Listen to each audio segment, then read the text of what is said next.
I actually do have another Ben Stiller related story. The first thing I worked on that he did was called Escape at Dannemora. Benicio del Toro's character gets shot and killed like in real life. And we shot that scene where it happened with the cop who shot him playing himself. We did some really, really insane That's bananas. stuff on that show. My girlfriend Jackie was doing pickup shots for The Last of Us. Okay. The equipment van got broken into and all the Arri Alexas got stolen. Huh, What? okay. Yeah. Damn, okay. How does one grow a beard like yours? That is a very different direction. I watched the episode with I'm so sorry, I'm forgetting the dude's name, who like was a filmmaker and like he has his own like film Andy. school. Vinny. Vinny, yeah. Vinny's a cool guy, dude. We got linked up with him a couple years ago through some contact. I always forget how we met him, but very passionate, talks a mile a minute, Yes, he does. Vinny. Yeah. And he owns up to it. He's like, I have ADD. I love making shit. And Yeah. and you get that energy from him. Oh, for sure. He's a cool guy. Yeah, I think they're doing very well too. They're trying to open up an acting school as well. Oh, that's awesome. Down in central Jersey, which is just not a lot of stuff down there. Yes. But I think they have a cool location because it's that between New York and Philly thing. And then especially if like I forget exactly where it is, but like because it's like is it Netflix is like going to open up like a stage like That's kind what of in they're that neck of the talking about? woods, Yeah, like Monmouth County. that sounds right. Yeah. Yeah, and then I was on my way over here listening to the just kind of half picked at random, but the Abby Toads. Oh yeah. Oh, yeah. Which I do. That was like, I mean, she just sounds like She's an absolute delightful. super fun. Like I need to finish listening to that episode probably on my way home. Yep. That one's funny because when we had her on, she was at 56,000, maybe 62,000 Oh followers yeah. on. I looked her up. Yeah. 1.2 million like, now. Holy shit. Yeah. She's crazy. She Yeah, blew up. dude. And just the story that you love to hear about somebody doing their art, expecting nothing from it, just trying to be a part of a community. Yeah. And all of a sudden you get this love and appreciation. And For someone who like seems to be like such a Crazy. genuinely nice person from the the 20 minutes I listened absolutely to her talk. is. Yeah. Yeah. She's my You could tell, sister-in-law. right? She's my sister now. Yeah, I know. It's so cool. Okay. She's sick. Yeah. No, that's awesome. Yeah. Well, anyway, thanks for listening. Yeah. No, We started this show during COVID, like I said, of just like something to do. And it's just become one of my favorite things to get to know different art forms, yeah. get to know people's experiences. Everybody always seems to have like one little piece of wisdom that like I take away from each show. And that's kind of my favorite part about it. Well, going back to Vinny's show, actually, one thing that he said that always stuck with me was talking about these studios coming into New Jersey and things coming this way. And Vinny said something along the lines of, you better get ready. You better get your company situated. You better get your company ready because when they come here, who are they going to call? And I was like, you know what, Vin, you're right. We got to get moving. We got to do shit and like become a presence, which is kind of what 2025 is going to be like for me and Mike trying to bolster our production services. Yeah, as we've been working closely. Because I'm sure that's still even with it coming here, like that's still going to be tough because like all of the big, production companies in New York, like they're going to be over here because like they go where the money is for sure. And like, like not to say that like there's not like a piece of that pie for you guys to grab, but it's like it's not just going to be like open season like the first people over and on the on the west for the gold rush. It's going to be you're going to have to fight for it for sure. But I got my pickaxe and a sword. There you go. Ready. If you got all your ducks in a row, like you'll be you'll find your spot in there for sure. And just meeting more people too. Yeah. Absolutely. Both through this, through Unique, how we linked up and all that kind of shit. So but speaking of that, why don't we... my first note is how met. Unique photo event. What's that? Mike's coming in. He's like, "Who is this guy? How'd you meet?" I was like, "Dude, he's super there, show. You're fucking love him." I don't know the story. Yeah. No, I met Chris at the like Unique Photo. I think it's like semi annually they do like their camera show like twice a year. Yeah, a summer and winter thing. And they do like they'll like reps for like the different companies like Fuji reps, Sony reps, Canon reps, whatever. Like trying to sell stuff, but then they have like different photographers come and do different classes for the course of like Friday, Saturday, Sunday. And like you can sign up for all different sorts of like there's some that are like very, very like technical or very beginner friendly or like there was one that was like how to shoot like high school seniors, which I was like, I don't know who that I'm like, I have no business shooting high school seniors for like it seems it's maybe not as niche as I think it is, but I'm like, as someone who just does this business mostly as a hobby, I'm like, I have no business taking that class. But all different ranges. Yeah, it was like fine art photography, or like I missed one of my classes and joined my friends in one for like a light painting class and like stuff, all different sorts of stuff like that. And my friends who I like went with are like the ones that kind of got me into it because I'm just always have been kind of doing my own thing. But having someone give me an excuse or like a reason to go, oh, let me go check it out and see, like which I've been using to try and like all the stuff I shoot is like I'm usually either happy to just like take a camera and go wander with myself or some friends, or I have done some portrait stuff. Like I would love to do more of that. And like also like incorporate like lighting into it and like being able to shoot interiors and light the interiors. And like, if you guys have ever heard of or seen like the dude that comes to mind is the photographer, Gregory Crudson, who, if you haven't heard of him, you should look him up. He like, his stuff displays like on like walls the size of the whole wall behind you. And he's basically lighting a photo like it's a movie set, like literally throwing a truck's worth of lights at and shooting like an 8x10 photo. And it's like, they're insane. And I would love to be able to get to the point of to do something like that on like a smaller, like I don't need a truck's worth of lights, but I probably need, a handful of lights, like lights I could fit in my car or whatever. But, and that has been like the camera show has been like a way to force myself to like, all right, what can I learn about lighting? What can I take away from it and actually start trying to, apply to my photos? Well, I remember one of the things we first started talking about at that specific lighting demo was just the fact that, everyone kind of forgets that continuous lighting for photo wasn't really a thing 5 to 10 years ago. Yeah. And that was kind of just a huge innovation that, I mean, I just already was in that world because of starting with video. Yeah. So whenever I have to do photo, I would just throw on my video lights and do that anyway. That's just kind of what I felt was natural to me. Oh, for sure. And if anything, that's like I haven't spent any money on any lights yet, but like would kind of want to do that. Like I have some strobes, but I feel like I have no idea what I'm doing with them.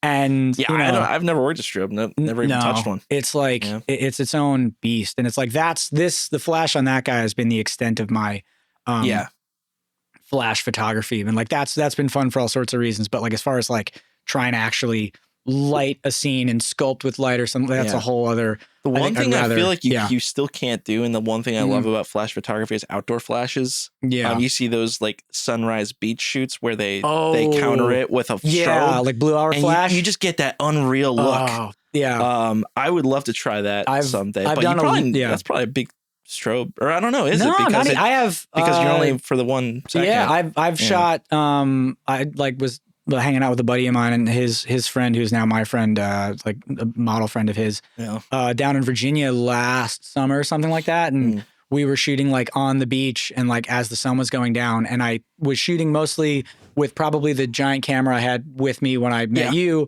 But I also had a point and shoot with me with just a, flash built into it. And I took like 6 or 7 shots of her with that flash. And like, some of those photos are like my favorite shots of like all the stuff we did. Oh, that's so cool. So it's like it doesn't take much. It does not take much. And like, but if the thing is, I feel like at the same time, if you do add a little bit more, you get a lot out of it. So, yeah.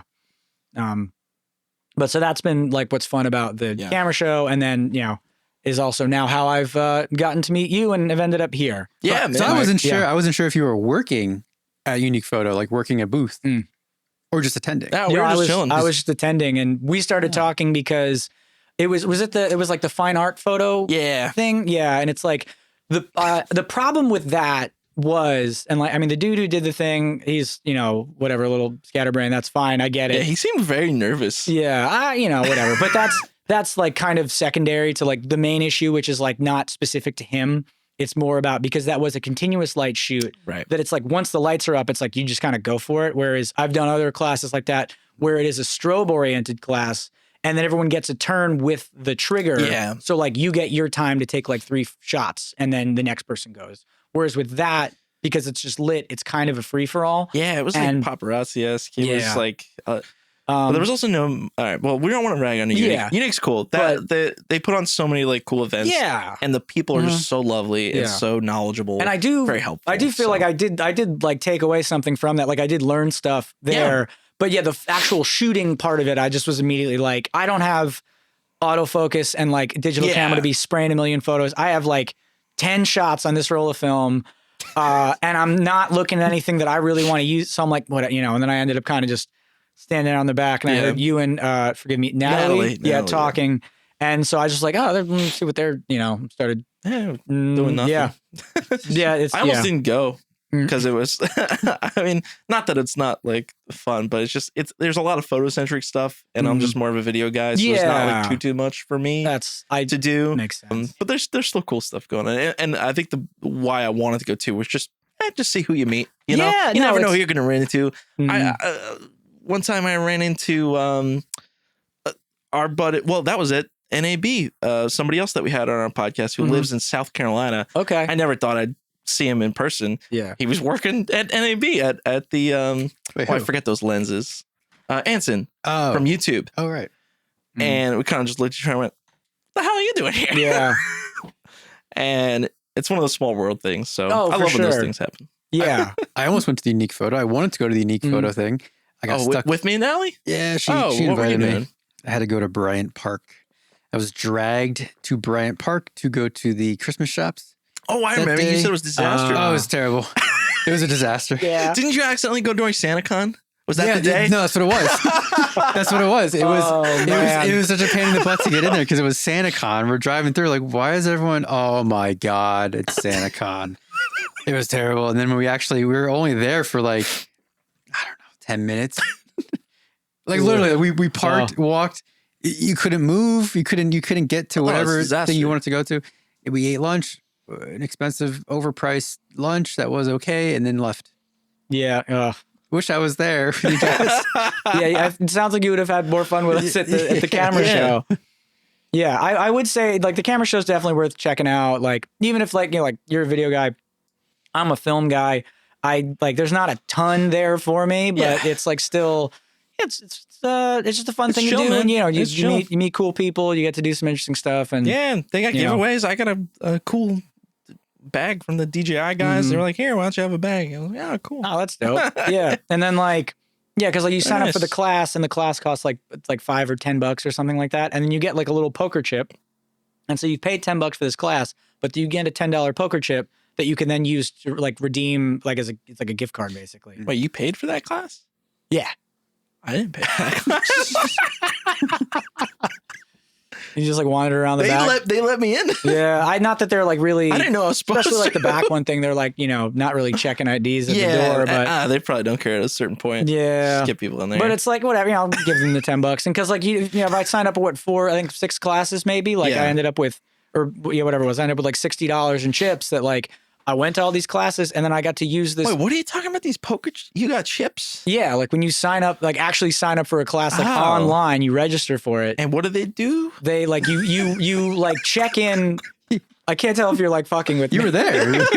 I don't know anything about these chips. Yeah, you like you're supposed to like go to the schedule online, like sign up for the class online, and then you go there and like check in. You just thought it was free. You thought you just walk. You just Oh. The guy told me to go. Yeah, well, I mean, you did. I guess it was free. Like you went, but no, like when you do it that way, it's like you pay for the class, but then they give you the chips, and then you effectively also get like money to go spend in the store on top of it. I understand. Yeah, which is like, so I'm like, sure, why not? No, that makes sense. Yeah, I was just.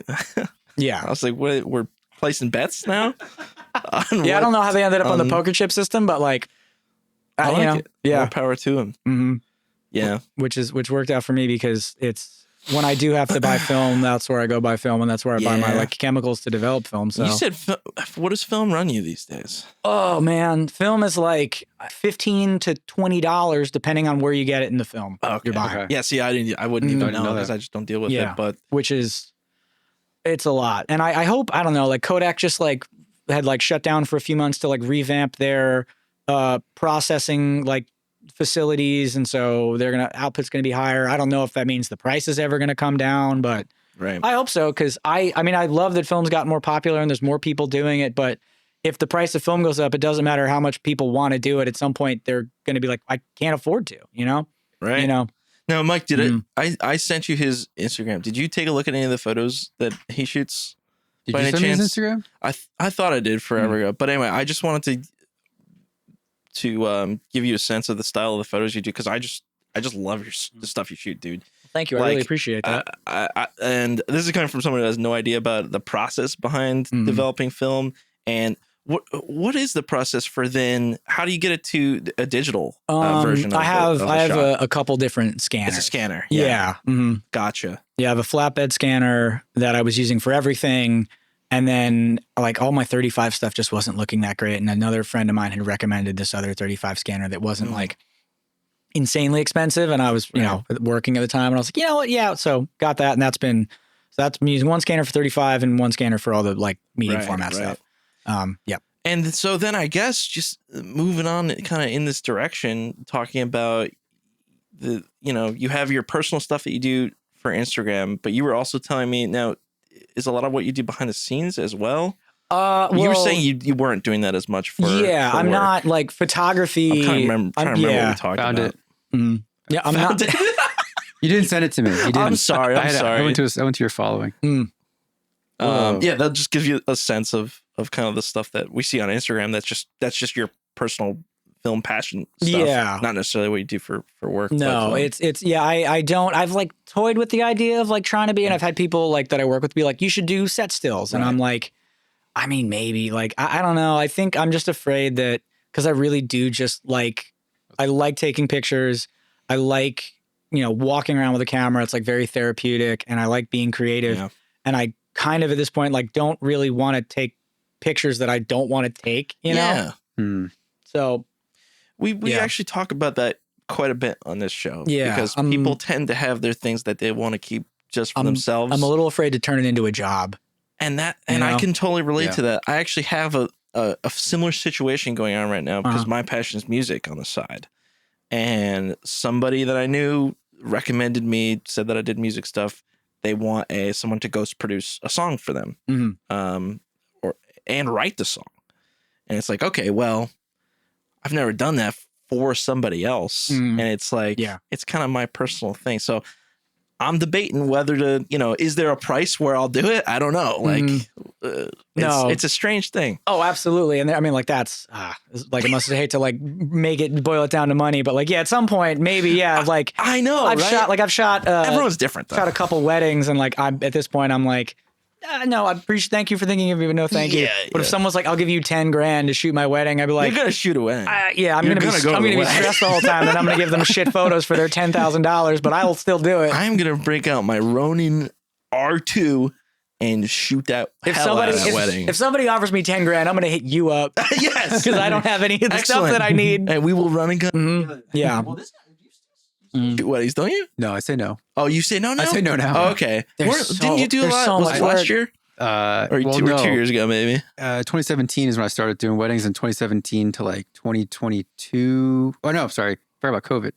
2017 to 2020, did a ton of weddings. Right. Was in with a wedding guy, and I would send me out second shooter, first shooter, whatever. Did them like almost every other weekend on top of working a 9-to-5 agency job, and that got to be just way too much. Oh, I can. That's a lot. In addition to like the movies that we were doing. Yeah, we were trying to. I was working 24/7 basically, and I slowly went. And then COVID happened, so I didn't get a lot of jobs, and then I just started saying no. I did one wedding. Yeah. No, sorry, 2 weddings last year, and one was a friend, one was a cousin of a friend. Right. And that's it. Yeah. As far as I'll go. Weddings like the gateway for video people. I mean, because it's just easy work. It's everywhere. Yeah, it makes sense. Yeah. And it's like, I don't want to say it's not that hard. Obviously, you can do a lot with it. Yeah. But like, if you I didn't mean to say it was easy. That's true. But like, it's available. It's available, and not always necessarily that complex. Right. Agreed. It doesn't have to be complex. Some people like to overcomplicate. Well, and also it depends on what your client's looking for too. Like if they just like I just want it so that I have it to remember it, and you're not getting super stylistic with it. Like bring a bunch of cameras, point it at everybody. Yeah. Cut it together, done. It literally was my gateway. After graduating from college, it was the first thing that popped up. Well, I didn't even pop up. I just immediately emailed video production companies in New Jersey and just cold emailed a bunch of people. And that was who got back to me like in 20 minutes and then set up a meeting for like the next day. I was like, okay.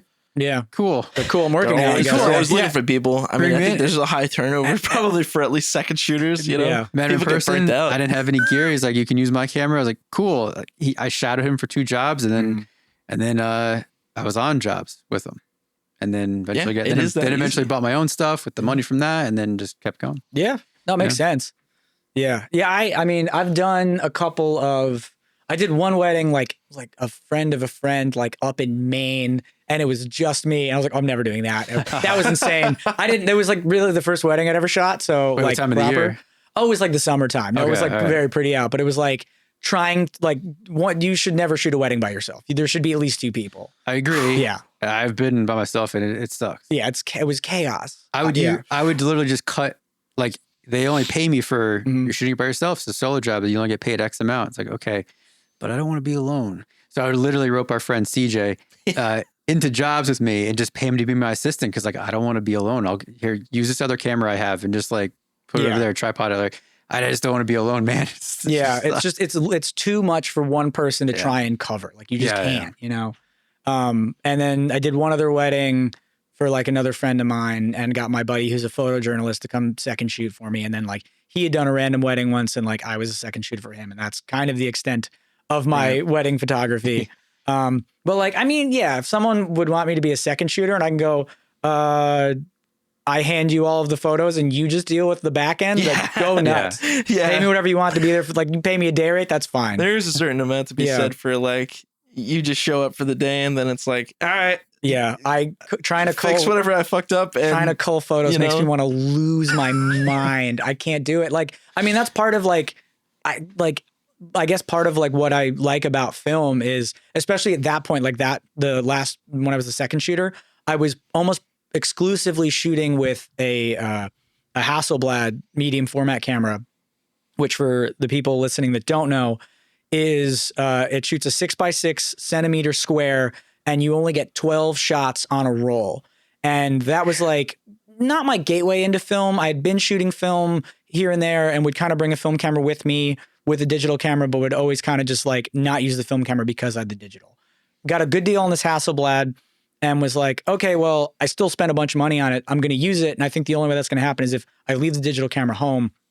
And then from using that camera, like it just made me like slow down so much. And I'm like, I only have 12 shots. And so like, it's just like, I would have a roll last like a week. And so like, and I'm not quite that selective with my photos anymore, but like it very much changed how I was shooting to the point where like it affected me shooting this wedding where like I took maybe, I don't know, like a third, like I think I shot like around 1,000 photos and he shot like 3,000 photos. And then of those, he's like, I got like 500 good ones I'm going to go through or, you know, almost 1,000. And I had like 300. And I think I gave him like 40 or 50 photos. And like of those 40 or 50, I personally liked like 3 of them.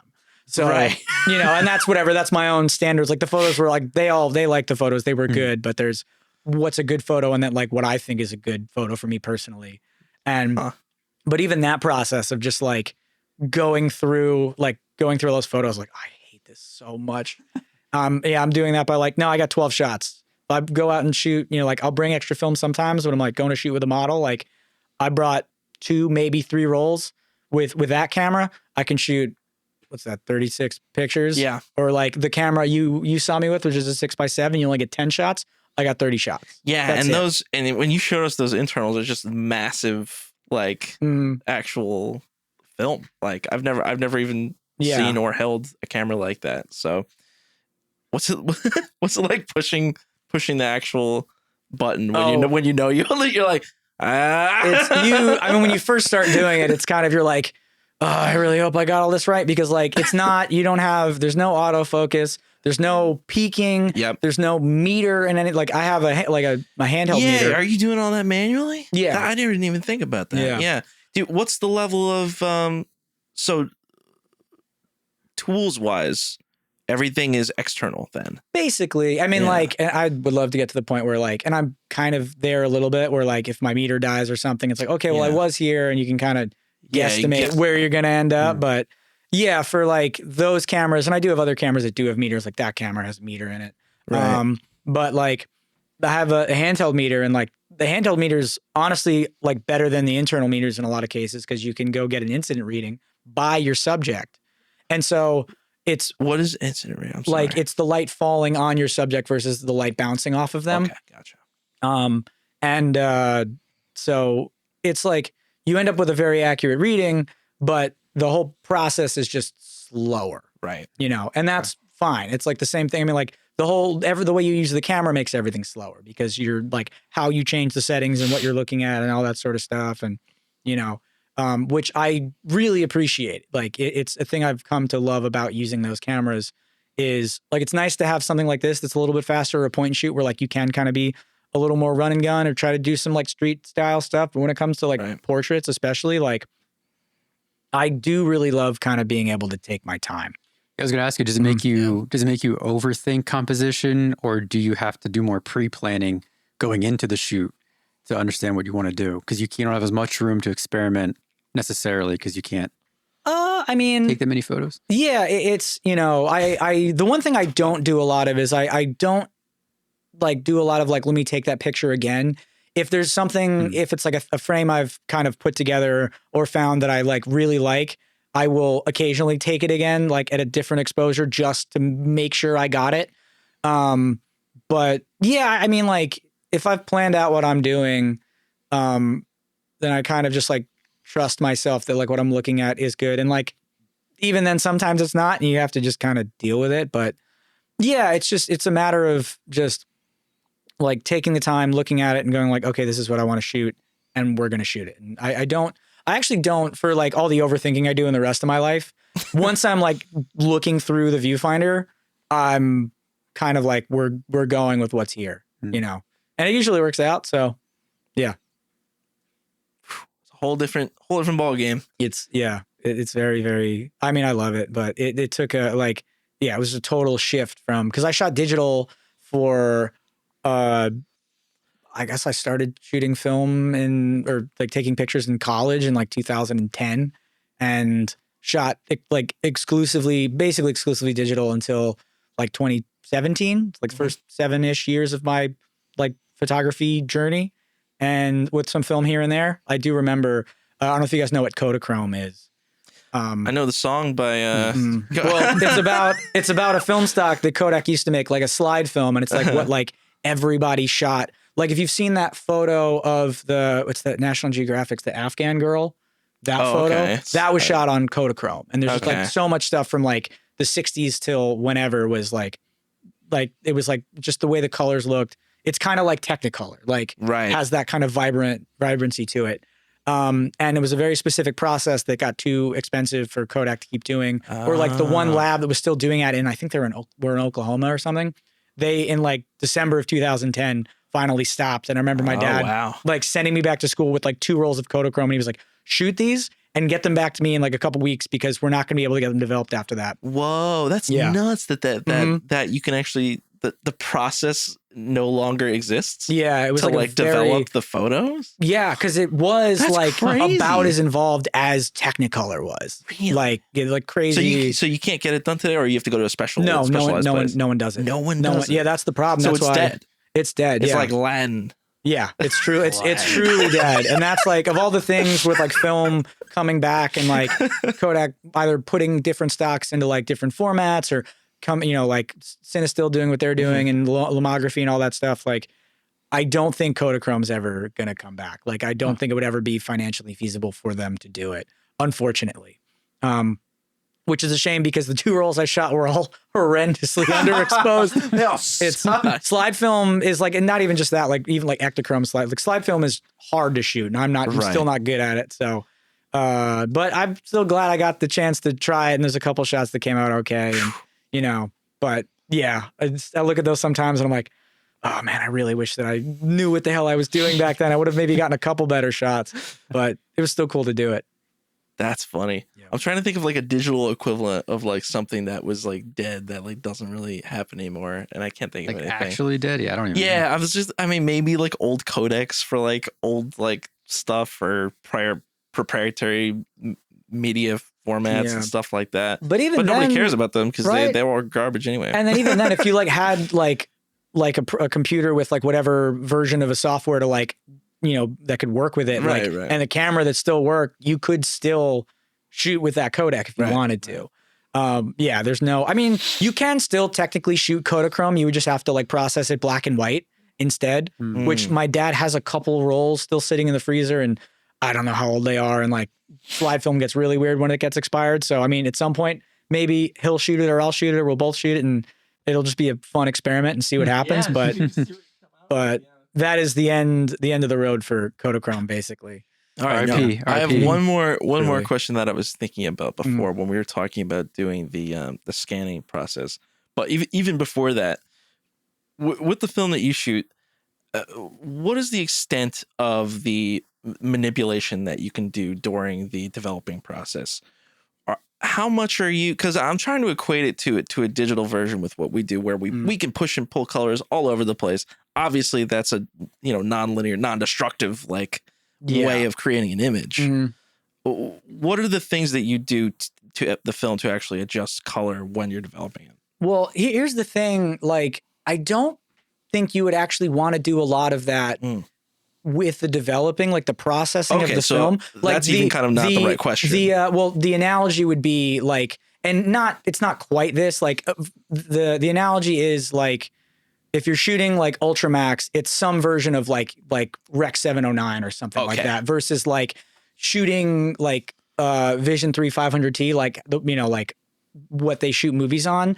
That whole process, it's supposed to be a lot flatter, so it'd be more like a log image that you're looking at, and then so you have more latitude to manipulate it after the fact, which is like what I could do like in the scanning end of things, or it would be like the printing end of things if I was able to like currently do like a fully analog workflow. Right. But as far as like the actual processing goes, that you want to keep pretty rigid. Right. Standard. And then you do some manipulation digitally after the fact as well. Exactly. Yeah. Like I do, because I really hate editing. Like if I'm doing anything, I'm like adjusting the colors and the contrast and exposure to kind of get it where I think it's supposed to be based on what I was able to get in the, when I shot it, or what I remember wanting it to look like while I'm scanning it. I don't typically, and like, that's just because I'm lazy. I could very easily just like do that and then bring it into Lightroom or Photoshop and tweak it there 2 or more or whatever and do it. You could do a lot with it, but I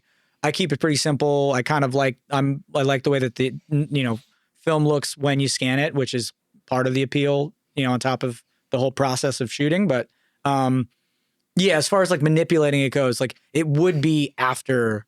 The only manipulation you would do in processing when you're actually developing the images to like have them to see initially would be like either push or pull processing, which would be like if you either on accident or on purpose deliberately, like under or overexposed it, and then you were compensating for that with developing.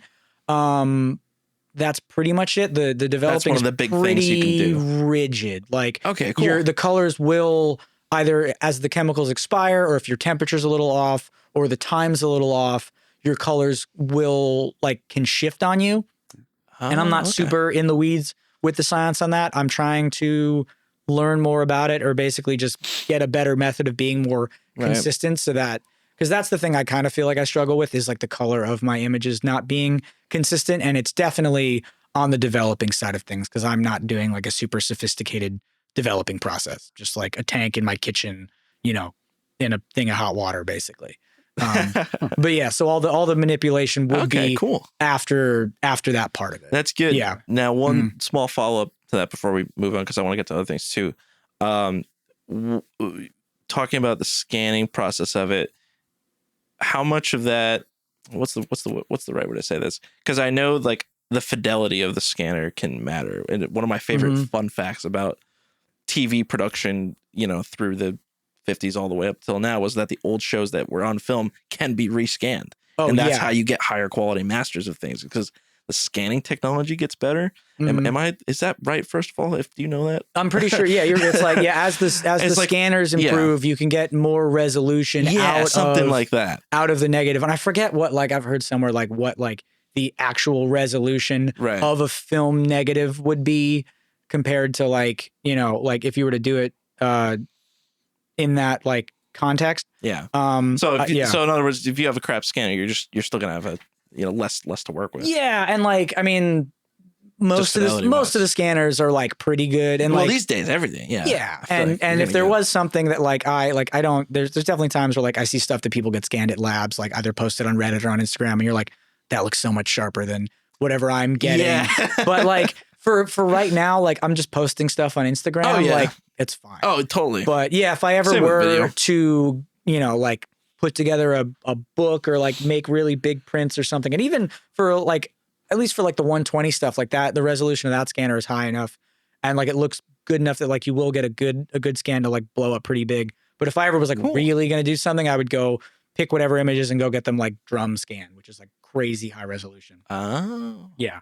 All right. That's a whole wild. Remember like trying to like, maybe I'll get a drum scanner. You're like, no, you got to scan stuff like scan like 4 things at a time. You have to like wet mount them. It's a hole. And I was like, no, never mind. That's way. Yeah, I'm good. Yeah. I'd have to be like, it's like, there's stuff that I'd love to own, but it's like, I'd have to open up my own film lab at that point. And I'm like, I don't know that that's. You can do. You could. Yeah. I don't, it's like, I don't know that I'd enjoy that enough to like be able to use that as justification for just like buying some really expensive things so my scans would look good. But it's a little selfish. I think about it though. I've absolutely, I've thought about it. I've talked to my other like film buddies about it. I'm like, we could split. Let's go in on it. We could split a lab scanner. You know, it's only $12,000. Like, it's like I'm like, nah, dude. I don't want to open up a lab. I just want to shoot, dude. Oh man. All right. Well, that's the end of my questions. Yeah. Someday for that part. If I do ever open up a lab, I'll let you know. Yes. Keep me in the loop. Yeah. I'll come back. I'm sure everyone will hear about it. I'll come back on to plug my new film lab. Of course. Well, then you have to be a sponsor. Yeah. Hey, you know, if business is good enough, sure, why not? If business is booming. Yeah, absolutely. Next thing I wrote down was all the career questions. Yes. Just all of them. Okay. Tell us about what makes you the sweet cheddar these days. I've been a like union camera assistant, like local 600 IATSE camera assistant for like an actual assistant for the last 5 or so years, almost 6, and then was a loader before that for like 4 years. But I've been in the union now for this July will be 10 years. Wow. Which is kind of crazy to think. That's sick, dude. I've never done it. That's the awesome. The longest I've ever done anything in my life. Right. You know, at least as far as jobs go. Congrats. No, that's definitely sick. Thank you.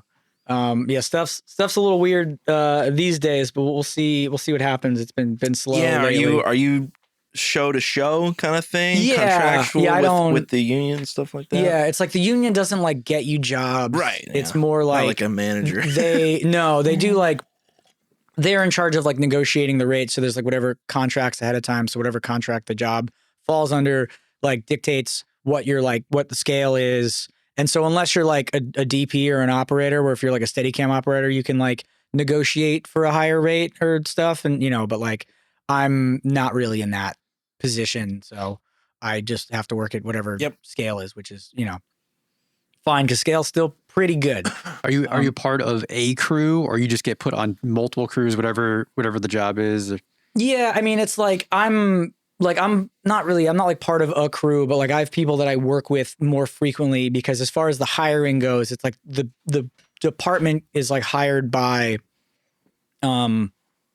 like the DP will typically hire like the operators or at least one of the operators, and then like possibly the A first or one of the operators will suggest an A first, and then the A first will kind of hire the rest of the department from there. And like in the case of the last full-time show I was on, which was season 2 of Severance, they like the A first was someone he was the other loader on my first job ever. So I've known him my entire career, and he hired the B first, who I've been working with for a bunch. and who's someone that I met before I was in the union when I was working at Arri when they were still in Secaucus. And so like, because he was working there. And so like, I've just, it's a whole network of people I've known and, for, over a decade now. And it's mostly just like, hey, you around to do this or whatever. And like, it was for the last couple of years, mostly been like my one buddy hitting me up because we, like hanging out, like working with each other. And so that's worked out. But, for like days here and there, like other people hit me up and it's like, you kind of get put with who you get put with. And, but I've been doing it long enough that it's very rarely that I end up working with someone who I don't know, or I'm on a crew where I don't know at least one or two people.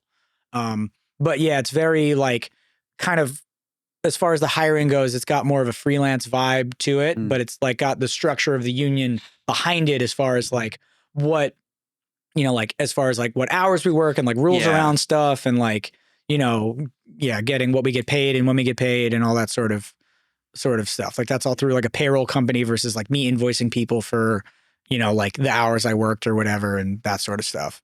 So it's a weird kind of in the middle. Yeah. Yeah. As far as the logistics. Yeah. Stuff. When you do work jobs, you have that structure in place that you don't have to worry about that stuff. Kind of envious in some regard to that kind of stuff. Yeah.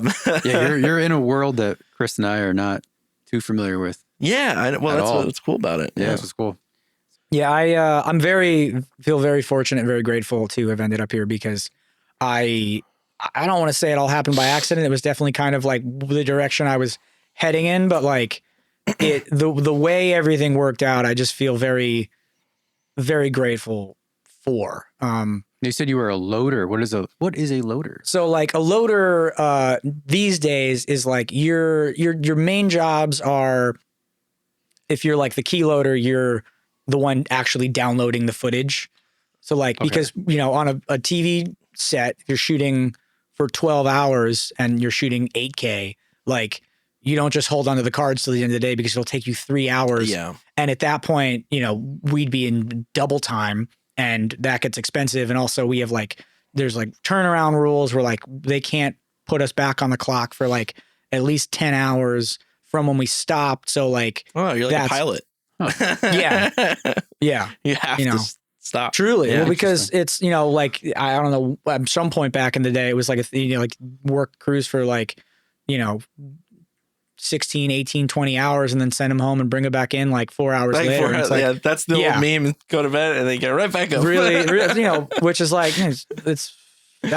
I've worked. I did one day that I didn't even get paid for. I was like shadowing someone as like, this was like way back in I wasn't in, so I was still kind of finding my way around things. And I had worked on a movie as like an intern and that was like kind of my in. And that's like ultimately how I eventually ended up where I am now. But one of the PA on that doing the walkies was like it was like the unit PA, like working with locations on this other small movie.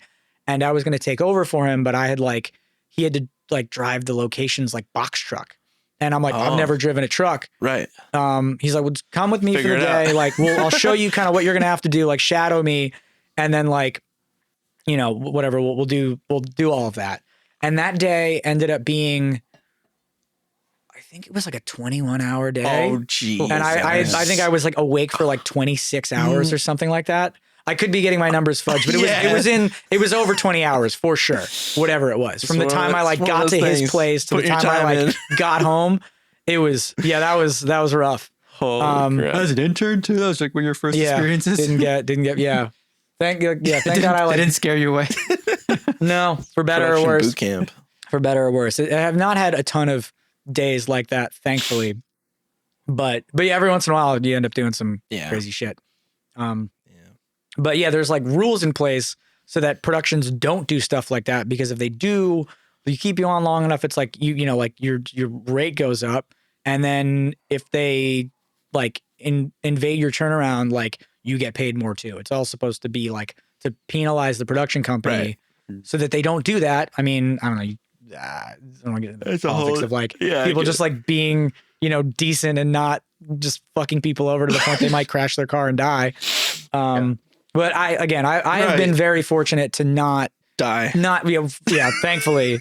But also to like not, to work on a good number of shows where like the hours were at least like like standard, which is still not great in the scheme of like most people's work days, but like not like absolutely brutal, like 14, 16 hour days or anything like that. So I'm very grateful for how it's more or less gone, for the bulk of the last 10 years. Can't really complain. Yeah. Yeah. That's very cool. 10 years. Yeah. I mean, I'm tempted to ask if you have any stories that come to mind of just either good memories, fun things.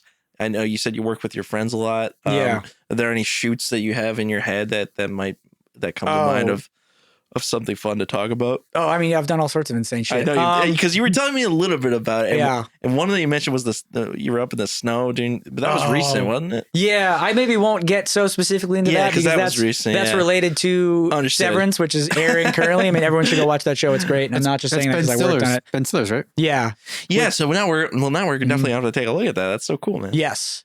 But I actually do have another like Ben Stiller related story. The first thing I worked on that he did was there was a mini series on Showtime called Escape at Dannemora. I don't know if anyone's heard of it. It's really funny. I auditioned for that show. Huh, What? okay. Yeah. Damn. Okay. I did. In New York City. It was one of the last auditions I ever did with with Rave Talent Agency. And it was for Ben Stiller's show, that like limited series, or it was the prison. It was like a prisoner thing. Yeah. Right. Yeah. I was auditioning for like I had to shoot somebody or threaten somebody or something. I had to go to a place in New York City and they recorded me. Oh, how funny. Obviously I didn't get it, but it was like, Now, I was like, oh, that's it. It was a Ben Stiller show. wondering what role you would audition for. Cause like all the main roles in that are played by like heavy hitters. Yeah. No, I don't know if you saw it. It was, He was good. No. Yeah, It's like, no. No disrespect to your acting chops, I'm sure. Yeah. But it's like the main. So it's cool. like the main. It's like Paul Dano, Benicio del Toro, Patricia Arquette. Oh, okay. Yeah, like, Paul Dano beat me out. Yeah. That son of a bitch, he stumped me. But like for that show, we were like upstate for like a solid month, and we did go back in the wintertime, and like that was brutal. But like the whole thing that he was like doing for that show is the story is based off of like two real people that actually broke out of prison, and I don't know how he finagled it, and like he wanted to like shoot a lot of the stuff where it really happened. And so we went inside the actual active prison that those dudes broke out of twice. Oh my, Once active prison. Yeah. We were only in like the yard, which they had like, they like none of the prisoners got to use the yard that day, and they were not thrilled about it. But yeah, so like we were in the yard the one day, and we came back and we're in the yard again, like in the wintertime. And like that was, it was like such a thing. Like the day before, because like the prison didn't want us there really. So, and we're like really, like being just very strict about like what we could and couldn't do, which makes sense. It's like a maximum security prison. And so we had to like inventory like every single little thing we had the day before, like put it on a list, and had to go over the list with someone, like someone from the prison, and show them where everything on that list was. And, just make sure all of our stuff was on the list, and like all your tools and stuff it all went together on a truck. And they were like, the next day you were only supposed to show up with like, I don't even know if I had my phone on me, like just your room key and your ID. And that was it. And there was like a whole like briefing the day before of like what you could and couldn't wear, what you could and couldn't bring with you.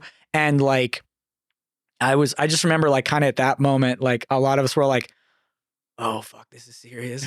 And then like the next day, like went in, they like took our ID, gave us a number, and then they put us on like a school bus and like brought us into the prison, right. And like in through these like giant like metal gate, and like we like got in and just like heard it close behind us with this big like doom, like just like, and I just like this very like final like just sound. I'm like trying to think of like a movie where I've heard something like that, because I've absolutely heard that in a movie before, and just having this like feeling of like, we're never getting out of here.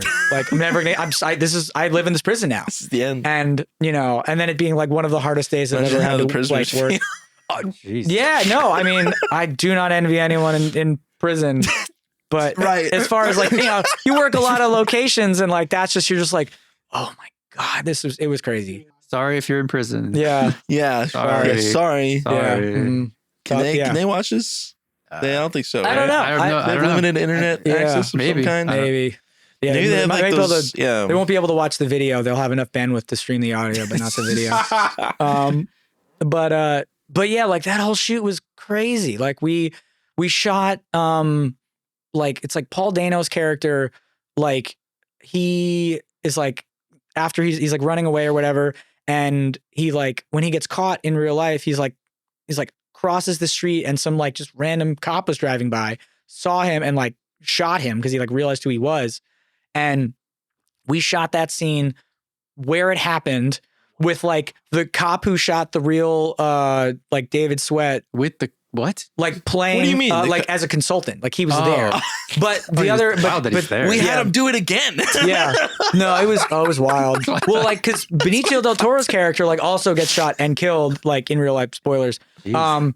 And we shot that scene where it happened with the cop who shot him Right. playing himself. And I'm like, okay, it so was that nuts. did It was happen. nuts. Okay. It was like we did some really, really insane That's bananas. stuff on that show. And like they broke out of like there was a manhole that they had like whatever, like they like made their way to some pipes and like cut into the pipes and like shimmied through them into the sewers and got out through a manhole. And then after that, the town like welded that manhole shut. And the production somehow talked them into like breaking the welds on the manhole so we could shoot somebody climbing out of it. You know? What were And they the agreed? significance of that exact man? It's like, well, because it is like, I think it's, I don't know if it's like, Find a if you different can see, manhole. I forget if you could see the prison Oh, okay. from where it was That's or a location not. thing, yeah. Yeah, but it's like, I think that Ben does like that sort Yeah, of thing. just He's like, authenticity. let's really do it. Yeah, you know? he's like, fuck it, yeah. You know, and like to some extent, like I do think it did, you know, I as much as there's times where like when you're doing it, you're like, oh, this is so hard. I'm like, we could just shoot this on a green screen. Like there's definitely times where Yeah, like, you no, can it's Get away with it. you know, where like the Christopher Nolan approach. I'm like, no, I'm glad you did this for real because you can feel it and it works. As much as it makes my day-to-day life harder a lot of the time, it's like Right. when it works, you're like, no, that was really cool.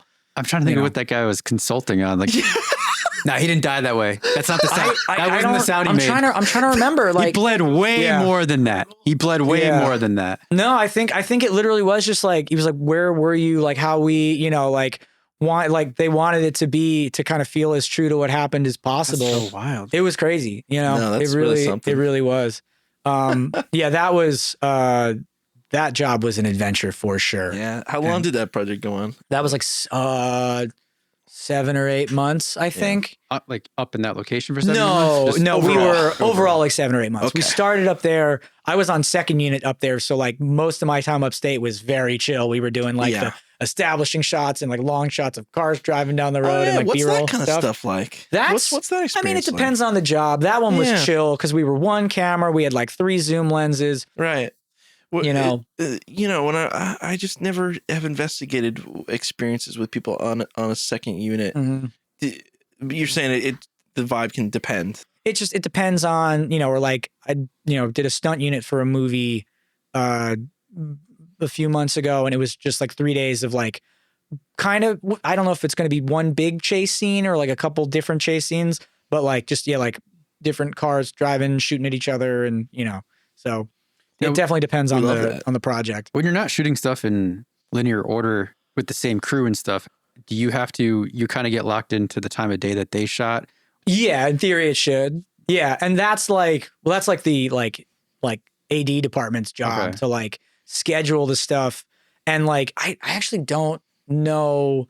I'm not like super like meshed in with like the how everything like works together, but I mean in theory the ADs know like okay, like what time of day it's supposed to happen. So they will like kind of schedule things so that they hopefully do happen when they're supposed to, or if the shot's close enough, like you can just fudge it, you know, like Yeah. make it work, or you know, try to do it where it matches close enough, or, you know, we have to push this to a different day. Cause it's like was a blue sky and it's too overcast. And, you know, I'm pretty sure that's how that all works. There's someone thinking about when you would shoot a thing and then other people making sure that still makes sense. Yeah. Yeah. But yeah, it's definitely, you don't just go like, well, this is what we're shooting today because that's what we still have to shoot. Right. But also sometimes it is because you're like, we're out of time. We got to do it.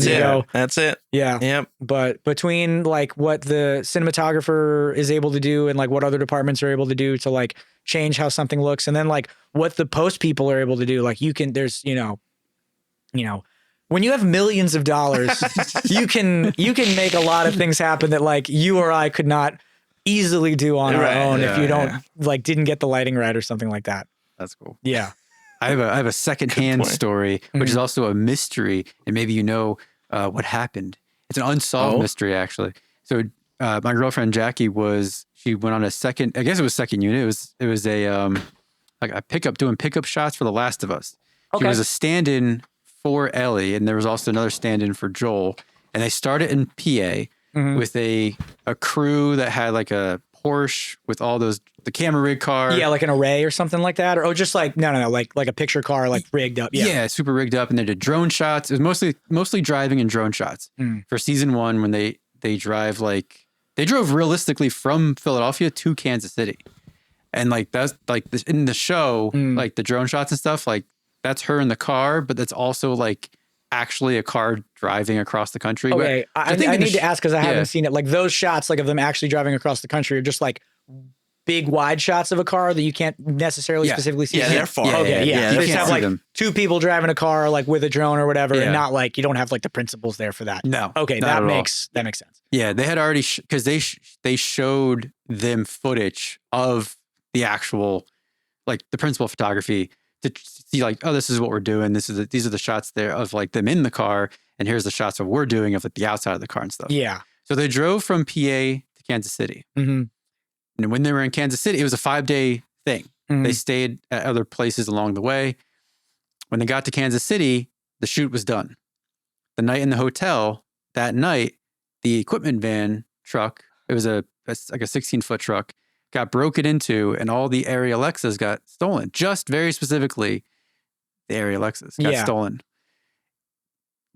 Obviously, she doesn't know what came of it, but when she was telling the story, it's like, is that like insurance fraud? Is that like, is that just a random event? Is that what's happened? Interesting timing. It could be. Could be anything. Who's to say? I kind of think that makes the most sense because how else would anybody specifically know that they were there? What stuff was in that truck? We had something like that. Well, not insurance fraud, but like had stuff stolen off of a set once because there were no cameras, and it was like they stole like the like B camera like second AC set case, which is just like batteries, backup media, filters. They didn't know what they were taking. Map box accessories. They either great. Yeah, they either that's what they're gonna take. like a case of like HME headsets, but like not the base station. So it's like so it's like the sort of thing where like they either had no idea what they were taking, or they knew someone was like, oh crap, I got to go to work tomorrow. Like, oh perfect, here's a set case. I'm just gonna take all that shit because I know that's everything I need. Like that was like kind of the joke we were making, but it's like you either have it's like that. To me, you either have no idea what you're taking or you know exactly what you're taking. Right. And then it's suspicious. Yeah. If you know exactly what you're taking. Exactly. And so unfortunately, insurance fraud seems like the most likely thing, probably. Is that something that happens, or is that a common thing? I haven't heard a ton of it. I'm sure it probably happens more than I'm aware of, but like, I don't know. I feel like if you're that big, there's lots of other places probably to hide or move money that doesn't involve stealing your own stuff. Well, because the thing is, it's because it's not even your own stuff because you're like renting it. They don't. Most people don't. For like The Last of Us, they don't own that stuff. Right. Unless you're like, and probably not. I'd have to check. But like there are some DPs that own cameras and own lenses. But like for the most part, unless you're a DP that owns that, like you're like, this is how I shoot. This is my look. You're not going to own your own lenses because it's more about what the project dictates, and the lenses that most people are using for those sorts of projects are so ungodly expensive that like you can never possibly own. Right. Like to be like a full set of Master Primes is like $500,000. Or like the lenses they used on Severance, like you can't own because they're Panavision lenses, and Panavision does not sell their lenses. They only rent them, Yeah. But yeah, so it's like the odds that they actually own the stuff is probably lower, especially for a production of that size. Yeah. Yeah. I forgot about that story, Mike. That was a good one. That was kind of just It's very interesting. Yeah. It was a really cool job that she did, but no, that job was sick. Yeah. Yeah, we got to actually watch the show and be like, there she is. Yeah. there's one shot where it comes really close. He's like, if you zoom in a lot, you can see that it's not. Yeah. It is her. Yeah. Yeah. That's fun. Funny. Yeah. What's a job that you're most proud of the work that you produced on it? Like, honestly, Severance. It's like, I mean, we did all sorts of cool stuff, and like I was on season 1, but I wasn't full time, so like I did participate in a lot of it, but like it wasn't like, and it's funny like to even say like my show, because like I'm really kind of just a worker bee, you know, in the grand scheme of things. I don't have any creative input. Like occasionally, like I'm a part of helping solve a problem, but like it's a problem for a creative decision that somebody else who makes a lot more money than me made.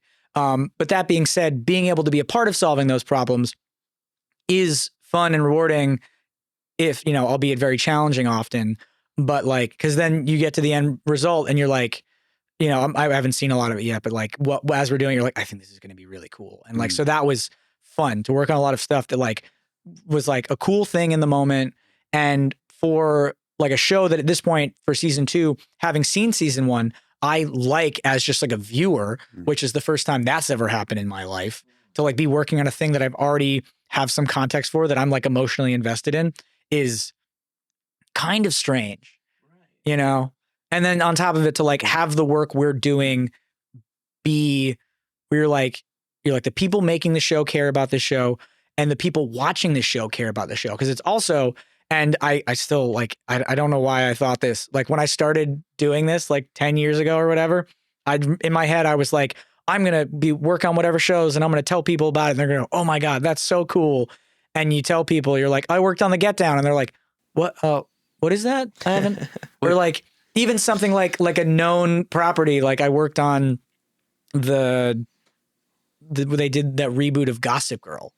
I was on you were telling me about that. Yeah. I was on season 2, and like you tell people, and they're like, "They're still making that show," and you're like, "No, it's different, but different." the same. You're like, never mind, forget it. Like, yeah. And whereas like Severance is the first time, I'm like, they're like, you work on Severance, and I'm like, yeah. And you're that's like, cool. It's a very cool feeling. That's sick. You know, and it very like, you know, very possibly could be the first and last time that happens in my entire career. I mean, yeah. I mean, I hope not, but I'm not gonna, you know, get my hopes up.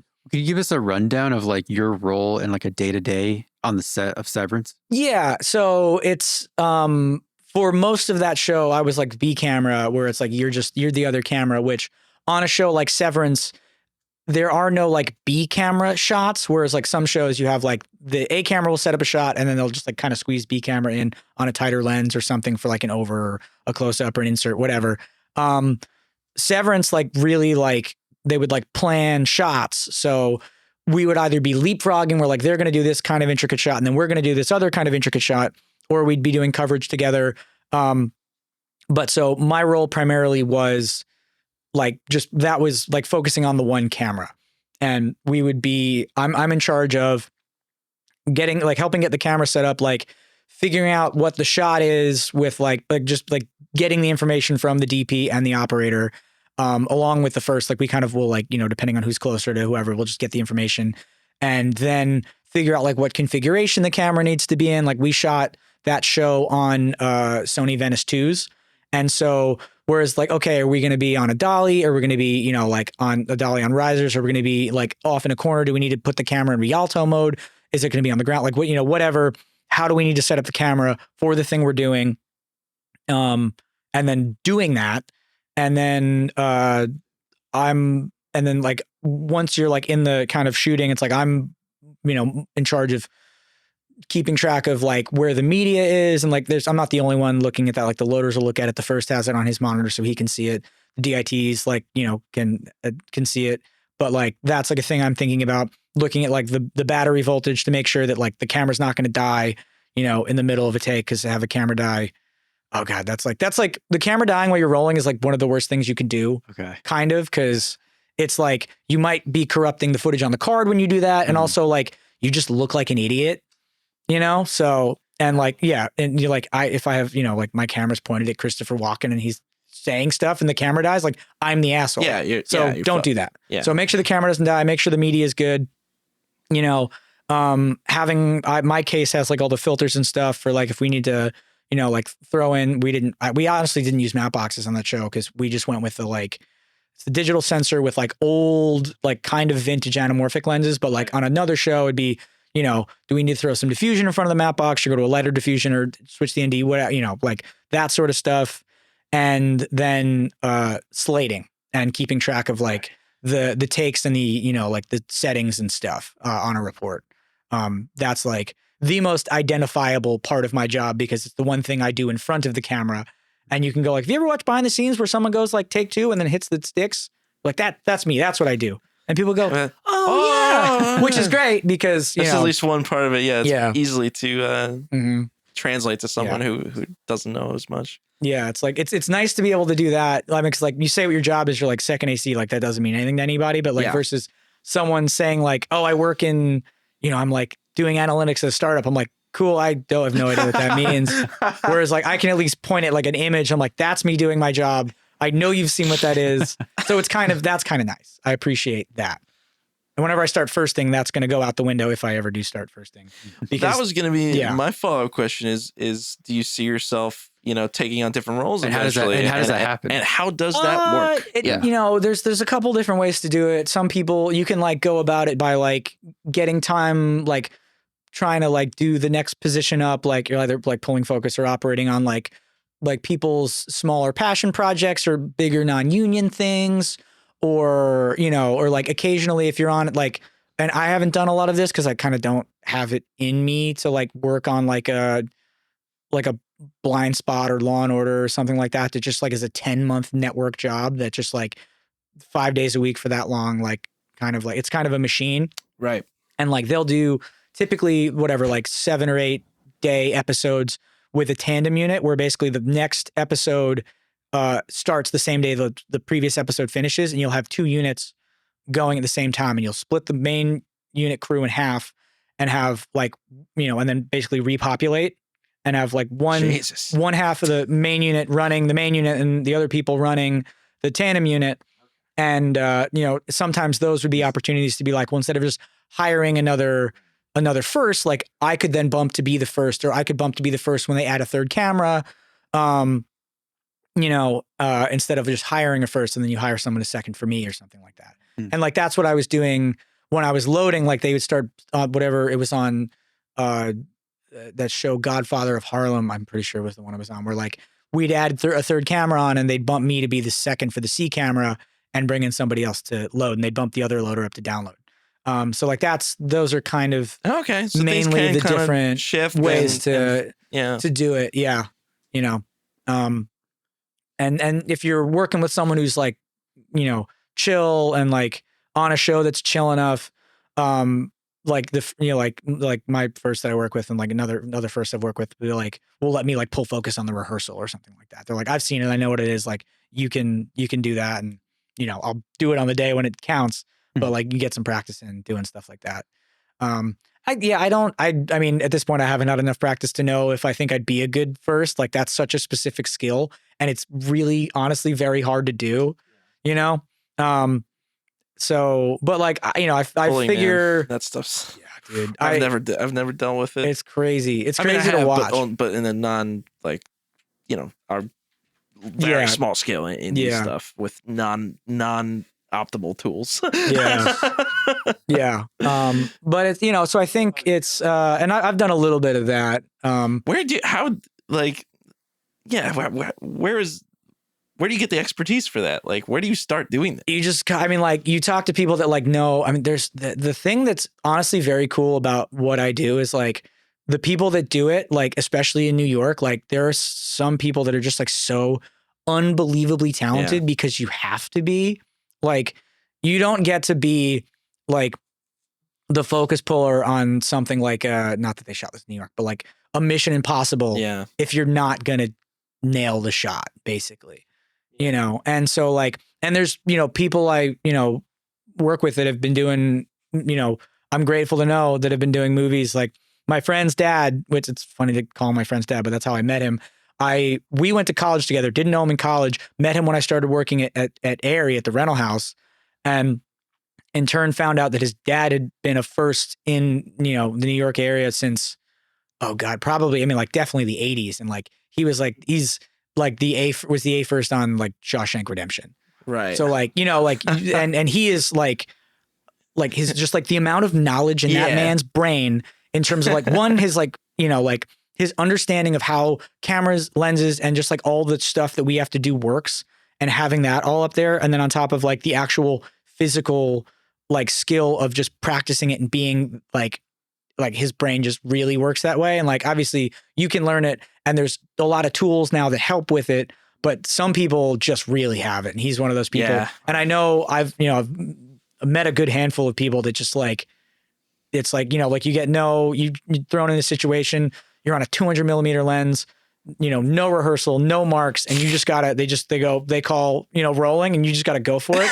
And they fucking nail it. And like, they nail it because they just have the intuition. Yeah. And the experience to back it up, exactly. Honestly. I mean, yeah, the intuition and the experience, I would say. Yeah. I'm not sure if I ever mentioned this on the show before, but I know I've told Mike, that same buddy I was talking about before, the editor out in LA. I forget the connection, but at his wedding, got to meet the first AC for Nolan, for the guy that pulled focus on like Tenet and shit. Okay, yeah. And I was I was fucking starstruck. It's crazy. I was like, what do I even talk to this guy about? Like, I have like, obviously, like Josh introduced me in it and everything, and they've met him a handful of times. Super chill guy. But I got that same impression from him of just the amount of knowledge. I started talking to him about just gear and stuff. And that's how we kind of got talking. Yeah. And that is one of the, and like, not that I'm like a huge gearhead on like that end of things. I'm more like, I'll talk about film cameras forever. Yeah. And by gear, I just mean. Oh, generally. Yeah. There's lots of toys, lots of cool stuff to do with those toys. And, like using them to like think outside the box, even like what they were presented to you as like to be used for initially. But yeah, the other thing I was going to say that's like funny about that, about like you being like a little starstruck, is like, I know what you mean. Because I have met people like that where you're like, oh, they did whatever, and you're like, oh, that's awesome. That's super cool. Or like finding out people you work with, like, I just worked on a show a couple of months ago, like as like, like I like knew the people on it, and they would just bring me in all the time. And the DP I'd met on another thing briefly before that, but we're on the show, and they're like, oh, he worked on Heat. And you're like, what? Heat, like 95 Heat? Yeah. Jesus. Yeah. Michael Mann, Heat. And like, there was this like shot of him like wearing like all white Timberlands, like ponytail, like photo, like for that, like the over the shoulder shot of like Al Pacino with like Val Kilmer on the ground at the shootout. And he's like next to the camera. I'm like, I already thought this dude was cool. That's fucking insane. So fucking cool. And like, that's when I get starstruck, when people I know, you like find out what they've done and you're like, no way. Yeah, like that's awesome, cool. And I try to remind myself when I work with people, because you work with people like so many, and not just like camera people, like the props people, hair and makeup, sound, everybody, like they've done all sorts of crazy shit. Oh yeah. And you go look through people's like IMDb's and you go, you worked on like, like what? Like get the fuck out. Like it's I was talking to this story makes me laugh so hard, because this is one, very cool, and two, something that like I would have never, ever, ever thought about, like, but like it obviously makes perfect sense. I was talking to one of the props people on Severance, and she's of like, there's a couple like families, like film families that like they all just kind of do it. And like her family is like, it's like props and electricians. But she was telling me about like, she had like come up under like her one aunt who like, that's how she like learned what she did from. And like her aunt had been doing it for God knows how long. And she was telling me this anecdote of like, if you were to ask her aunt what her claim to fame was, it was like, she was like, got to ride the dolly and throw fake cum on Jodie Foster in Silence of the Lambs. And you're like, oh, of course somebody had to do that. Like, it's a thing you don't even think about. And you're like, oh, that's insane. In the family. That's absolutely insane, And like, I just always get a kick out of like, I wish I had like a slightly less graphic story to tell, but like that's, I absolutely get a kick out of hearing stuff like that. Yeah. It's wild. Yeah. I mean, it just goes to show. I mean, you start thinking about how many people you work with, especially in an area like yours. Mm-hmm. And I always think about those webs of like the people that you know and who those people know, and just the like it gets big so quick. Oh, absolutely. That stuff like that is bound to happen. Absolutely. You still get surprised when it actually does. Yeah. And then even outside of who knows who, like just that, like, especially on a show like Severance, where like the caliber of what we're trying to accomplish, like, and the, what's the word I'm looking for? Like the tolerance for that being accomplished. Like it needs to happen. So like, like the people on the show need to be of a certain caliber. And so as a result, everyone on that show is so good at their job. And like, just to like, you're just watching everyone on their A game, you know, basically every day do like really kind of insane shit all the time. And it's, you know, whenever you have the time to like see it or appreciate it, even if you're not like watching it happen in front of you, like an example of that is like the set dressers. There's like the on-set dressers who are in charge of moving stuff and tweaking stuff. But then there's like the set dressers and the scenics who like paint the sets and stuff and get them ready ahead of time. I don't usually get to see what they do because they're doing it before we get there. They're done by the time we start. But one story I do have that I remember being like, scenics are the most talented people I've ever seen. Like the amount of different problems they have to solve is I could never. I mean, I don't have any real like artistic ability in that, like drawing, painting. I don't have any of that. I preach the choir on that one. But they actually, I think I was listening to you guys talk about you were like in the Abbey Toads. Abbey Toads. We did talk about how we couldn't draw about drawing. You're gonna like have like a drawing competition. Yeah, we never did that. Yeah. Anyway, I built a tower out of graham crackers on the Christmas special. So. We did. That's something. It's a straight tower. Mm-hmm. He won. He won the contest. So. Yeah. Well. I'm gonna have to go check out that episode after I leave. Anyway, but so this is like the one time that I like actually got to watch the scenics like really truly in action. It was on the show where like we were shooting. I guess they had like a subway train car outside of this courthouse in Queens. I don't know if we just like. I heard we bought it, like the production bought it so we could use it, and you know whatever. Or we rented it and they just repainted it afterwards. But like we shot one scene of like the kids walking by it where it had been like had this giant like mural tagged on it. And then we shot another scene that's supposed to be a different train car right after it with a different mural. So we all stood around for 20 minutes while we watched like four to six scenic artists just like very quickly, like just paint over the whole side of this train car, age it, and then tag another mural on it. What? Like 20 minutes? Yeah. Like they speed ran that shit. And we just all stood there and watched them do it. And I was like, this is the most amazing thing I've ever seen in my life. Yeah. And that's where you're just like, there's like the amount of sheer like skill, knowledge, and talent on a film set is, when I have the time to stop and think about it, astounding to me. Truly. Well, I was going to ask you about stopping to think about it. Like when you're doing takes, are you so focused on your job, or are you able to like appreciate the actors performing in front of the camera? And do you have any memories of like experiences of like being incredibly impressed by an actor, what you were seeing in front of the camera? Oh, absolutely. Like, yeah. Do you have time to pay attention? Sometimes. Yeah. It depends on the show. It depends on the day and like what you're doing. But like, yeah, sometimes there's a million things going on, and like you also kind of can and can't do some of those things during the take because it becomes like a weird game. You're like, how much can I move without either making noise or making enough noise that anyone's like, how far away am I? Like, and you know, like you want to be respectful of what's going on. You don't want to fuck up the take for the actors or for the sound or for anybody. And like, so, but like sometimes you got to get stuff done, and you're like, if I can sit here on my phone and type in whatever or send an email, like you will. But other times when you're like all on top of stuff or it's a chill day, like, yeah, you can just, and like, it depends on like, usually you kind of end up hiding because you don't want to be in anybody's eye line, but sometimes you can be like on set, but like out of the way where you can like watch what's happening. And yeah, I mean, Severance is a really good example of that, especially because I remember on season 1, I was like, you know, on that show part-time, but then on other shows part-time. And like the other show, who I won't name because I like all the people on it were very, very nice, but like not the best actors in the world, you know?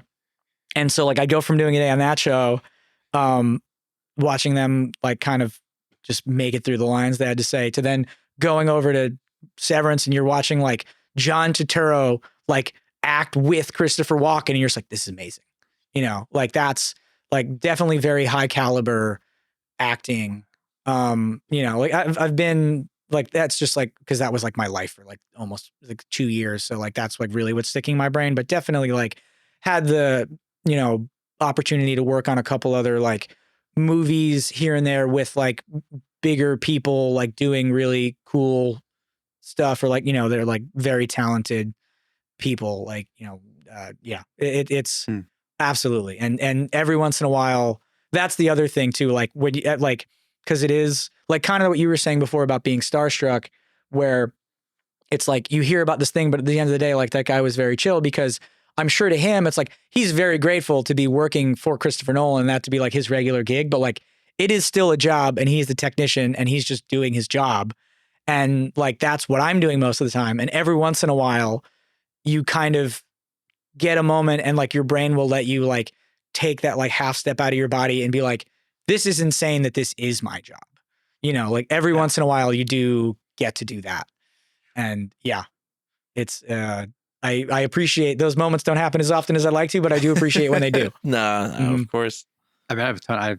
I don't want to keep going on, but there's like, I have questions for like directors that you've worked with, DPs that you worked with, which guys you kind of working style do you prefer like over other guys? And I don't know how much longer we want to go. Yeah. I mean, I think yeah, quickly you know, come to mind. yeah, no, I mean, well, the, like, honestly, to not just keep fucking talking about Severance, but like, yeah, like Ben, like it's like Ben Stiller. Go watch it. Go watch it. Go watch it. There's a link at the bottom of your screen. Go watch it. I mean, I don't really benefit financially from you watching it. They already paid me, but it's good and you should watch it. We benefit. We do. We benefit financially. So yeah, I will. I mean, I may get to. It's an affiliate link. To be fair, I may get to work on season 3 if you all go watch it. So if it happens, who knows? But yeah, yeah. Anyway. It's just, yeah, he seems to just know what he wants and is like really good at getting it. And like, I'm trying to think of other like directors. Yeah, I guess Gossip Girl, we had, Jennifer Lynch on for like an episode or two, which is David Lynch's daughter. Oh, wow. Which was, and just like, in terms of like the atmosphere she brought to set, not so much like her directing style per se. Like I'm not a director, so I can't even really comment on like what she was doing and if it was like good or bad, you know, but like as far as like treating the crew and stuff, like she was like, just like absolutely awesome, super nice, you know, like very understanding and just like got us through our days, made everything like fun most of the time. She had this thing where like, when you check the gate, you know, it'll say checking the gate. And she had like a rubber chicken on her that she would like honk when we checked the gate. And then it died. So like the production bought like 10 more of them, like the squeaker died or whatever. So they like handed them out. Yeah, I guess so. God knows how long she had that one. She probably, I mean, like she takes it with her to every job. God knows how long she had it for. But, and then we all got them. So like we started, it just became like a thing on set. It's just like a silly, fun thing. And, you know, or like, you know, not every director is nice enough to like introduce themselves to everybody. And so when it's like, it's same thing with actors where like, that's all like, I'm not here to be an actor's friend, but it's like, if you're nice enough to just like say hi and introduce yourself, like that's, you know, you're a winner. That's great. Yeah. Plenty. Yeah. Absolutely. Yeah. And like, and even if you just like, and I've, you know, most actors I've worked with haven't been assholes and they just like keep to themselves and like, that's fine too. But yeah, if you do take the time to introduce yourself to the crew, like you get like just, you know, brownie points for sure. In my book, I will sing your praises to anyone that asks me about you. If you care to have my approval, famous people, you know. I got a question that's like kind of unrelated that maybe could take us in a different direction. Okay. How does one grow a beard like yours? That is a very different direction.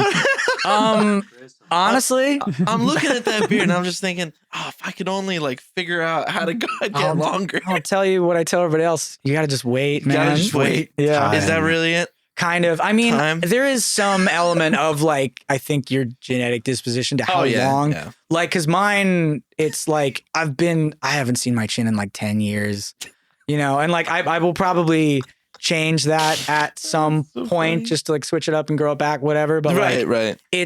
It probably got to about where it is like after 3 years, and it just has not gotten any longer. How interesting. Since then. I was talking to another friend of mine who he was like kind of asking me the same thing and like has a beard, and it's like, you know, like longer than yours, but shorter than mine. And I think his just like that's just where his just topped out. Yeah. They just kind of cap out. Bottomed out. You know what? Yeah. Bottomed out. Yeah. Bottom. But yeah, that's kind of, you know. Well, it's delightful. Yeah. I just wanted to make sure that we mentioned it at some point. Yeah. The one last thing I will say about that is like, if you are growing it out, you got to trim it. Yeah. Like you got to give it at some point. You got to give exactly. You got to give it shape. You stay on top of it, right? Yeah. Because you let it go, it just kind of does its own thing. And like, do you mess around with any of the oils or anything like that? Yeah. They're always trying to sell me these oils. Do you shampoo it or? I will. I like shampoo it every few days. I condition it every day. And then I will put oil in it every few days. Basically, like you can't see because I'm wearing a hat, but I like shave my head, and I shave my head every like 3 days. So basically, whenever I shave my head, I will also shampoo it. Oh, there you go. And put beard oil in it. I used to put beard oil in it every day because like between the conditioner and the oil, it's like nuts. I mean, like it does help my beard, but if anything, like my skin will get like really dry and uncomfortable and like flaky, and that's no fun. So I was doing that every day, but I stopped because I think with my beard being longer and there being oil in it all the time, I was like ruining like the necklines of my shirts. So that has been somewhat mitigated by like pulling back on the specific to. Yeah, no, I have a bunch of shirts that I wear because my beard's long enough that you can't see the neck of it. But if I ever shave my beard, I'm going to have to stop wearing those shirts, unfortunately. But yeah, so those things are more like your beard benefits, but it's more for like my skin on my face. Yeah. And that's what seems to, like it's good. It's good for your skin and good for your beard. Well, there you go. Yeah. See, I'm glad I asked. Yeah. This is great. Do you plan on growing out your beard? Is that I've been thinking about it. Yeah. I always think about it, and then I just, I was like, fuck it. Fuck it. You keep growing it? Never actually do it. You get rid of it? Nah, I get rid of it. I mean, you could always shave it, or trim it back down. Yeah. You know, it does take a little, like, in the same way that, like, when you shave your face and then you're growing a beard out, you have, like, your 5 o'clock shadow, and then it just looks like you haven't shaved. You get at least one or two more, like, kind of in between awkward stages that you got to kind of ride it out. Yeah, I figure, man, now's the time, right? I mean, let's run it. Let's see what happens. Dude, if it's gonna keep being this cold out, Mike's looking at me like, whatever you want. I don't care. It's like, I'm not your dad. I'm not your dad. Do whatever you want. Your face grows pretty quickly too. Oh, it grows so fast. Yeah. Oh, then I grow fast everywhere. You should do it, man. Especially if it's gonna keep being this cold out. Face is gonna be a lot warmer. Get warm. Mm-hmm. Yeah, I remember one time I accidentally had it because I had a trimmer, with the levels and stuff like that. I actually had it on one, and I went accidentally had it on one. In the dead of the winter, put a big stripe and I've on more than one occasion. You gotta take it all. Not working with a 1-inch stripe. It's a bummer, and then your face is cold. Well, yeah, and then because I've always had at least like this amount. And you don't realize how much it actually does. Yeah. In the dead of the winter, and you go out and your face is not used to it. I've done that. I've had to, for one reason or another, I forget why, but like had to shave my face in like December, and you're like just so bummed. You got to mask up at that point because you're gonna. It's no fun. Little icicles growing on your beard. I don't mess around. I don't mess around with trimming my own beard anymore. It's too. It's way too long. I used to go to a barber. You have people for this? Yeah, I used to have like a barber that I would like drive to, but fortunately for me, my sister is a hairstylist and she works at a salon, and so I'll just go by, like she's still at my parents' house, and I'll just go drive whatever, like like down the road and have her trim my beard, and I like have to just like my payment is sweep up the hair, the clippings, and then like buy her lunch every once in a while. Oh, that's nice. It's pretty good, pretty good deal. That's sweet. She doesn't seem to mind. Yeah, it's good arrangement as far as I'm concerned. Frank, do you like sushi? I do like sushi. Oh, dude. I have to tell you about this place. My other friend, Chris, wanted to take me to this place in Fort Lee called Kura Sushi Bar. Yeah. Rotating sushi bar? Yeah. You've been there? He knows. I've been there many times. Dude. Mike was just telling me about it yesterday. That place is great. Oh, it's so good. Yeah. I was there for the first time on Saturday. Yeah. You should absolutely go. I mean, let me know when you do, because I'm like, I can get there in like 4 minutes in the car. Oh, baby. Dude. Like I've walked there. Yeah. What? Okay. Yeah. All right. We're doing it. I like, there's a place that sadly no longer exists. That used to be I want to say it was in Bergenfield, called East. And it was the same idea. had a conveyor belt. It was not as high tech, but it was like the vibe in there was nice. It was the same idea. The difference being that place was like the plates were all color coded and they corresponded to a price. That's what I'm used to. But Cora is like $3.95. It's like for everything. Yeah. Wow. And you just like you slide the plates down the slot and it keeps track and of. you get a little prize. Yeah. You got to feed the plates. You get a prize. I got a couple magnets on my fridge from that place. I got two keychains. Nice. Keychains. No, it's cool. My only dude, it's so cool. You're very excited about the prizes. The price is awesome because I had bluefin toro and salmon toro. Those are like, wait, what is toro? They're expensive cuts. Yeah. Okay. It's like it's tuna, right? Tuna is Well, the toro, the word toro applies. It does apply to both. I don't know what the word means.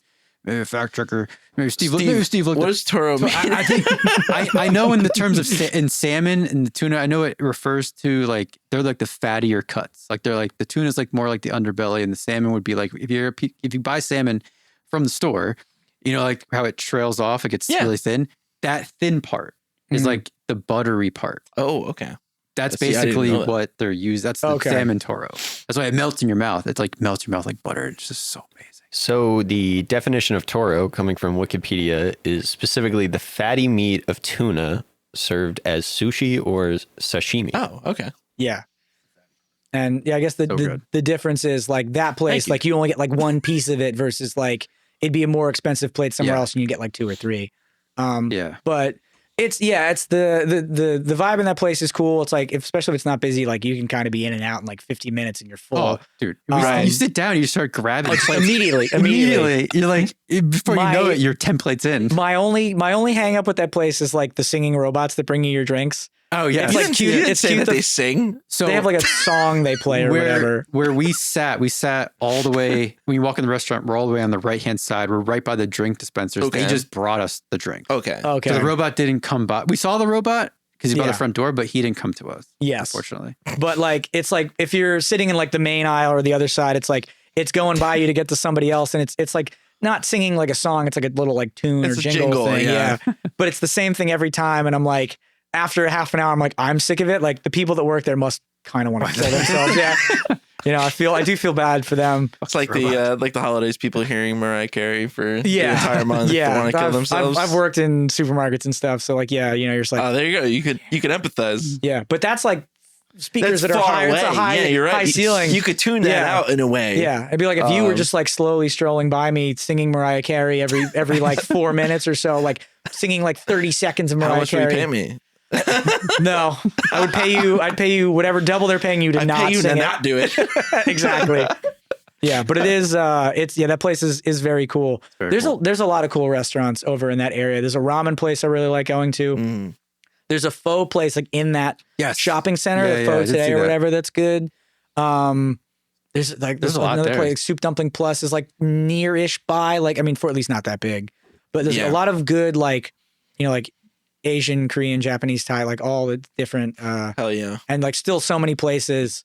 Like I need to go, like there's like the H Mart over there. Like I need to go I love H Mart. There more. It's great. Yeah. So much cool stuff like that. Yeah. I gotta get over there. Have you been to an H Mart? No. There's one in Little Ferry, like 10 minutes away. I've heard the name. What is it again? Korean market. Is the one in Little Ferry? There used to be like a super H Mart. Yeah. Yes. So that's from what I've been told from my friend CJ, who used to go there, that the Little Ferry one used to be massive, but it had like a leak problem or a water problem because it was like it's really close to the river or something. They downsized it. That strip now has like a liquor store. It has another cast iron pot. If you've ever been to Cast Iron Pot, it's like the Korean barbecue restaurant. Is that like Hot Pot or that's a different thing? It's not like Hot Pot. Okay. It's like the one with like there's like a grill in front of you and like they grill meats. Okay. In front of you. Assorted meats. Yeah, different meats. Yeah. But they turned that whole building into like more of like a strip, and the H Mart is smaller than it used to be. Okay. But it's like really updated inside. And there's like 3 restaurants inside. Not restaurants, but like places you can eat. The bakery, coffee place. Yeah. It's still big, but have you ever been to Mitsuwa in Edgewater? Wait. No, I've always wanted to Hold go. on. My friend Sean goes. Yeah. He's been there a bunch. It's so close to me. I keep saying I really want to go. It's a fish market. Yeah, Mitsu is very. Well, where are you? In Woodridge. Okay, yeah, Mitsu is very cool. There's like it's its own supermarket. Like the main place is a supermarket, but then there's like a little strip mall on the side, and the supermarket also has like a food court in it, right? And like there's other little stores. You can get little like trinkets and probably jewelry and like it's like bakeries and all sorts of stuff in the main building. And then there's like a strip of like there's like a bookstore. There's a store called like Little Japan, and they have like you can go buy like miso soup bowls or like set chopstick sets, or like they have like like a fuck ton of like Hello Kitty and Gundam and all that, like just all sorts of random just stuff. Yeah, like Japanese like cultured stuff. And it's a very cool store to just like walk around and check out. And like the bookstore is also super cool. And like I don't think any of the books in there are in English, but it's like, lots of manga and stuff. It's really cool to go check out for sure. I want to go there. I do want to go there. I recommend it. Filling up the calendar 2025. Yeah. Let's go explore New Jersey. Do it. There's tons of good places in Jersey that, That's for sure. People like to rip on Jersey, but Dude, it is not. Yeah. Come to our diners. Mm-hmm. I was just talking to somebody the other day about how diners are such a Jersey thing, Northeast thing. They don't have them anywhere else. Nobody else understands what a 24-hour diner is. Were we talking to somebody, or maybe it was me and Jack were talking to somebody of like who moved out here or moved from here to California, and like when they're in California, they just say, "Oh, let's go get food," and like here we'll say, "Let's go get like you want to get Chinese food, want to get Italian food." Like we have different food genres. Food genres. Styles, types. We're more traditional here with like having different kinds of like genres of food and stuff. But over there, they just say, let's go get food. Well, food is just a general thing. They don't, because there's less tradition over there. Right. So they don't have like 50 Italian restaurants like we do here in New Jersey. But they do have 50 Mexican restaurants though. Yeah, because that's their one. So they say like, let's go get food, or let's go get burritos, basically, which is all very good. But my one thing that I always say, I lived out in LA for 3 months during an internship that I had from forever ago, and my one thing I was like, where do I go if I want to get like a sandwich at like 3 a.m, and like you can't do that. Yeah, and I was like, well, that should be in a law or something. Yeah, because here I go to the Wawa. Yeah, I was gonna say you can at least go to a Wawa. They don't have a Wawa equivalent. No. Yeah, it doesn't exist. And I was like, that's weird. But I'm a night owl. I need my 3 a.m. sandwiches. Yeah, I wonder if that'll happen eventually. Because like for like something like that, like a Wawa, I'm sure there's some kind of late night place out there, but it's just not standard. Like that's like Wawa as like a chain is very different than like a diner culture or something. No, they're different. I'm a little surprised to hear that there's nothing. Because like don't get me wrong, I love a Wawa sandwich, but it's not like. Oh, I'm not saying it's the best thing in the world. No, but like it's I'm surprised that like there isn't anything like that. No, I do. Yeah, it's like versus like a proper. If you're looking for something that late at night, no, exactly. That's why I'm surprised to hear that there isn't anything like that. Like, they're not being a proper restaurant open at that hour is not that surprising. But like, not to have anything like a Wawa or a Quick Check or something like that is a little. I wasn't expecting to hear not that. Standard. They you say Wawa over there, and they say, oh, like a 7-Eleven. Fucking no, dude. Yeah, not the same. I have the 7-Eleven around the corner from my place, and it's like I will go there and grab stuff, but like it's not. It's the low tier, but that's what it's there for. It's just not. It's not like kitted out the way a Wawa is. You can't go get a full sandwich or soup or whatever, and like there's just a lot more options. Yeah. Anyway, that's my 2 cents. Yeah. On food in LA. Great Mexican. There's this place, Salsa and Beer in LA. Oh my God. You get the margarita pitchers. Ooh. They're cheap, they're strong, and the food is fucking delicious. Probably because the drinks are so strong. I do love, I just put 2 and 2 together. I was like, that's why they put. I found the audition. Okay. Wait, what? Project. What? Escape from Dannemora. So details. So I don't know if these are the same role names. I never saw the show. The role that I auditioned for was cue ball. Early 20s male Caucasian, always getting himself in trouble by hanging out with his neighborhood friends and cousin, open to committing petty crimes. Yeah, I have. Open to committing? He's open to it. You know what? I have not watched the show. I think since it came out, I don't remember specifically if there was a character named Cue Ball or who that would have been like, relative to, yeah, I don't know. Are these characters Peter D'Amato and Henry Edison? Are those names of characters? That's the sides they gave me to. We'll be considering you for both roles.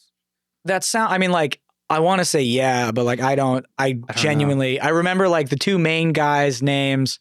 I think I remember what Patricia Arquette's character's husband's name was because he kind of played an idiot and she was always yelling at him. I just can like hear her saying like, "God damn it, Lyle," so that's in my brain.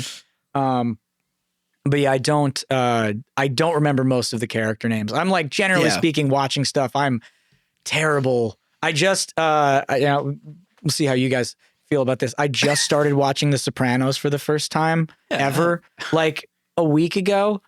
And like, I've now finally gotten like into season 2, like Tony and his immediate family's names in my head. I actually haven't seen Sopranos. No, I've only seen clips. It's it's so far it's pretty good. It's like kind of it shows its age in a lot of ways, but like in a lot of ways, like there's like shows its age technically, like it just feels like it came out in the early 2000s. Right. But then there's like in a lot of ways it's like, like thematically like kind of progressive while also being very much of its time. Like it's progressive because his character is going to therapy, which for like when the show came out in 1999, like that seems insane. True. That's true. true. And to like paint therapy in a positive light. It is fun. You know, especially when you realize like after the fact that like you're not supposed to like any of these people. And by any of these, like, I mean, him included, but like everybody else is like, he's seen a psychiatrist and they're like, just like ragging on him for it. It's like, well, you guys all suck. And that's kind of the point that it was missed on most people because everything they're doing is cool. But, you know, so that's interesting. But then on the other hand, as a full-blooded Italian, I really don't love the stereotype being portrayed by everybody. And like, not to say that those people don't exist. They absolutely do. I have relatives that, you know, not perfectly embody a lot of what you're seeing on the show, but like aren't far off. Definitely meet some of those points, you know, like notes they're hitting, so to speak. But like, you know, it's like, that's kind of my main hang up with the show. It's like, I'm like, oh, we get it. You're Italian. Like, can we please move on? Do something else besides tropes. It's like, I wish I found it more charming than I do. But on the flip side, like they shot like most of it in New Jersey, and like hearing them talk about New Jersey, they crack a joke in, I think it's in season 1 where his daughter's trying to like, it's like they scheduled like one of her like finals or something around the same time as like a choir performance she's supposed to go to.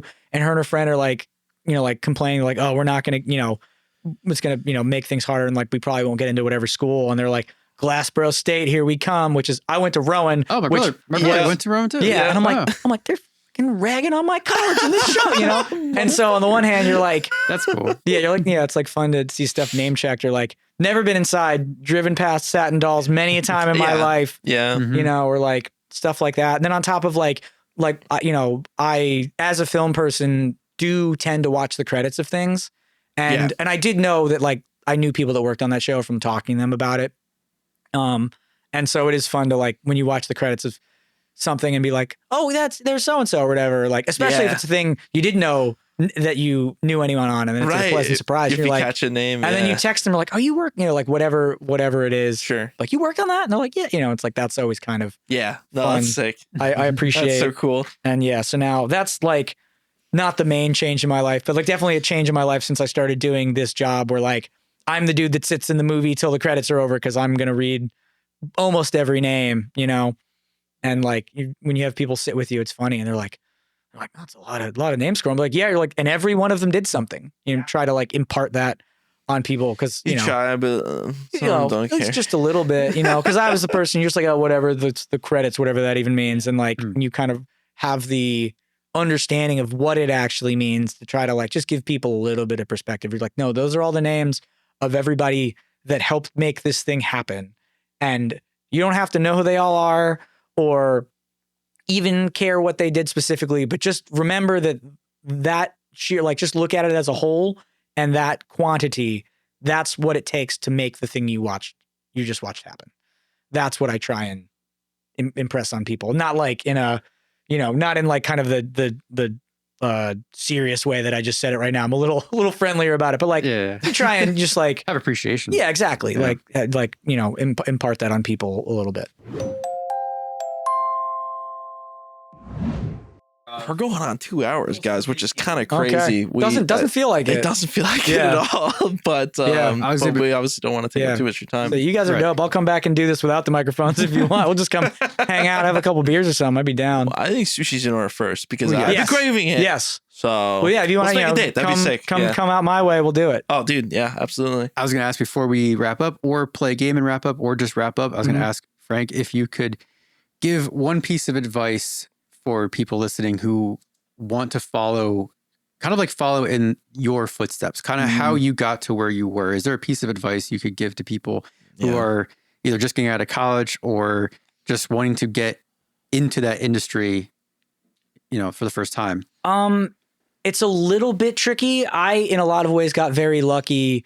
The funny thing is that like you kind of don't necessarily even have to go to college to do what I'm doing. Like almost very little of what I learned in college is directly applicable to. It was a good base for like, when someone starts talking about something, you have like the broad strokes of like the context of what they're explaining to you, but the specifics you could absolutely learn on set, and like you learn so much more on set than you do in a classroom. It's like if you know someone, that's great. Like that's and not everyone does, so that's tough. But knowing what you want to do helps. And that's why I'm super fortunate, because I didn't know what I wanted to do and kind of fell into it and then figured out it's what I wanted to do. But if you do know what you want to do, and you're in the New York area, like, and you see like set signs, like the production signs around, like go find someone that, don't bug them if they're busy, but like, if you can, be like, hey, this is what I'm trying to do, XYZ, like, is there like someone, can I give, like my name to you to like put me in for like to get on I've at least a couple of times I know people that have like just like walked up on the street and like talked to like either the key PA or like got a hold of one of the second ADs, and they had them on as an additional, like a week or so later at some point down the line as a PA. And then like once you're on set and you start, meeting people, and if you know what you want to do, like if you want to be in camera, or you want to be in props, figure out how those people are. And if you're working on a show where the people are nice and you can like just start chatting with them and find a moment where they're not like going crazy, most people will, kind of answer your questions and help you like in the direction of what you like, where you want to go. Like as an example, one of the PAs on Severance, he was like the walkie PA, and he had expressed an interest in being in camera. And throughout the course of the show, like we like our like, like we'd answer kind of questions when we had time to. The like loaders were like, when they had time, we're like kind of showing him like what their job entailed. Right. And throughout the course of that, he also, as far as like joining my union goes, you either can like get days, or you can take a test and then become eligible to join, and then you like pay the initiation fee and you just join, which is what I did. And that's what he did. He like took the test at some point throughout the course of the show and then was eligible to join. And so then when there like came time where like, I think we have a day where it's not going to be too crazy and we can bring him on as like, the third or fourth loader or whatever to help out with stuff.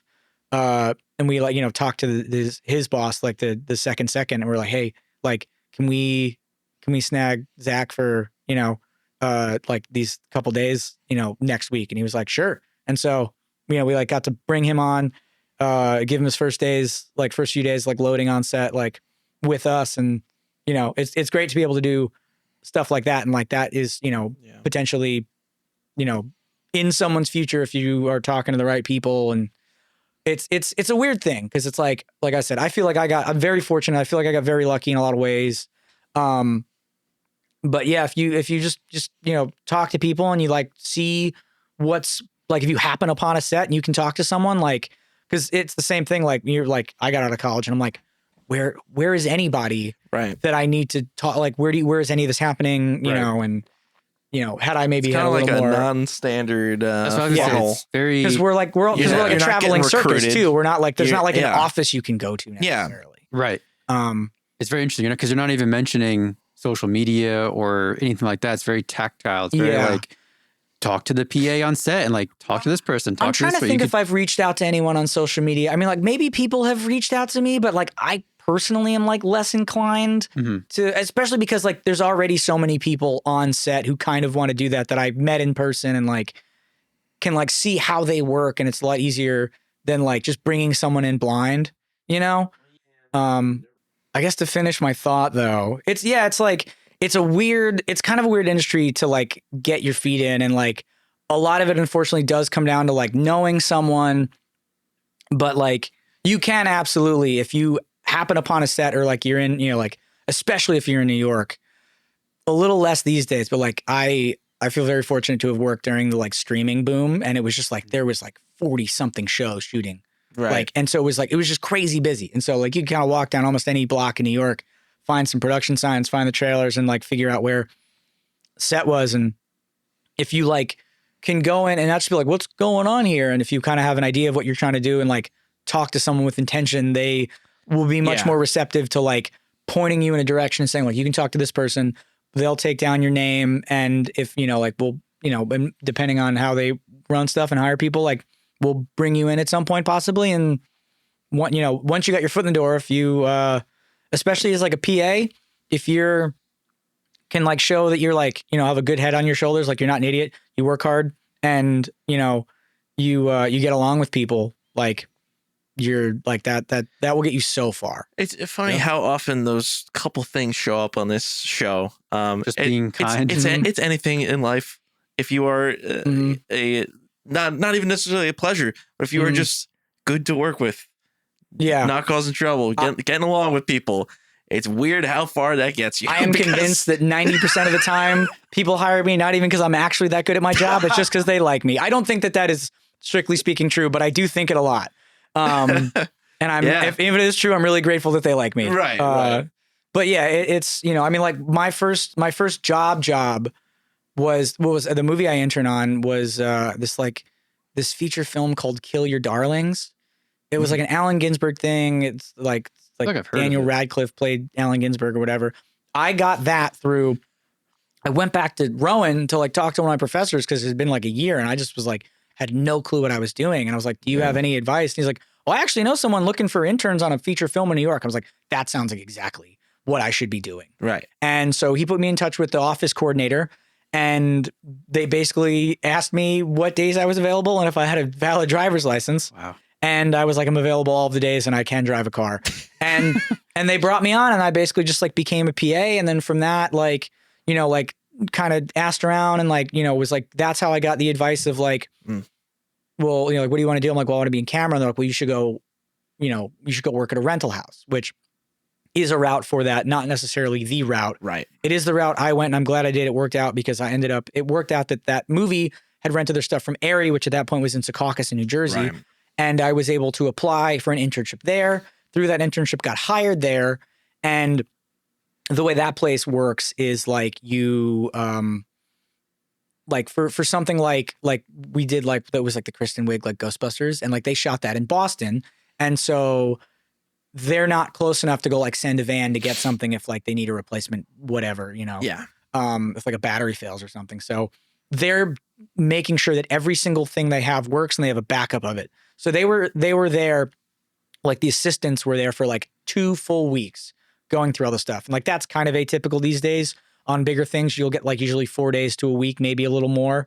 And like sometimes you only get like 2 days, but you like the prep tech, like as you work your way up through the ranks of like being there, you are the person who is like getting them. They're like, we need another cable this length, or like this one doesn't quite work. Can you get us one that's a little longer or whatever? Like, this is good. You have another one like that. Like just getting them all the little bits and pieces they need to like make sure they have everything they need, that everything works exactly the way they need it to when they show up on day one. Mm-hmm. Like like, that's why they're prepping. There's no, like, we're getting things set up. Like you're like, and go. We're going. So, you're the person doing that. And like, they kind of know that like you're doing, like you want to do what they're doing. Mm. And at some point, you know, like when you're me or most of the people there, you can go like, I have taken the test to join the union.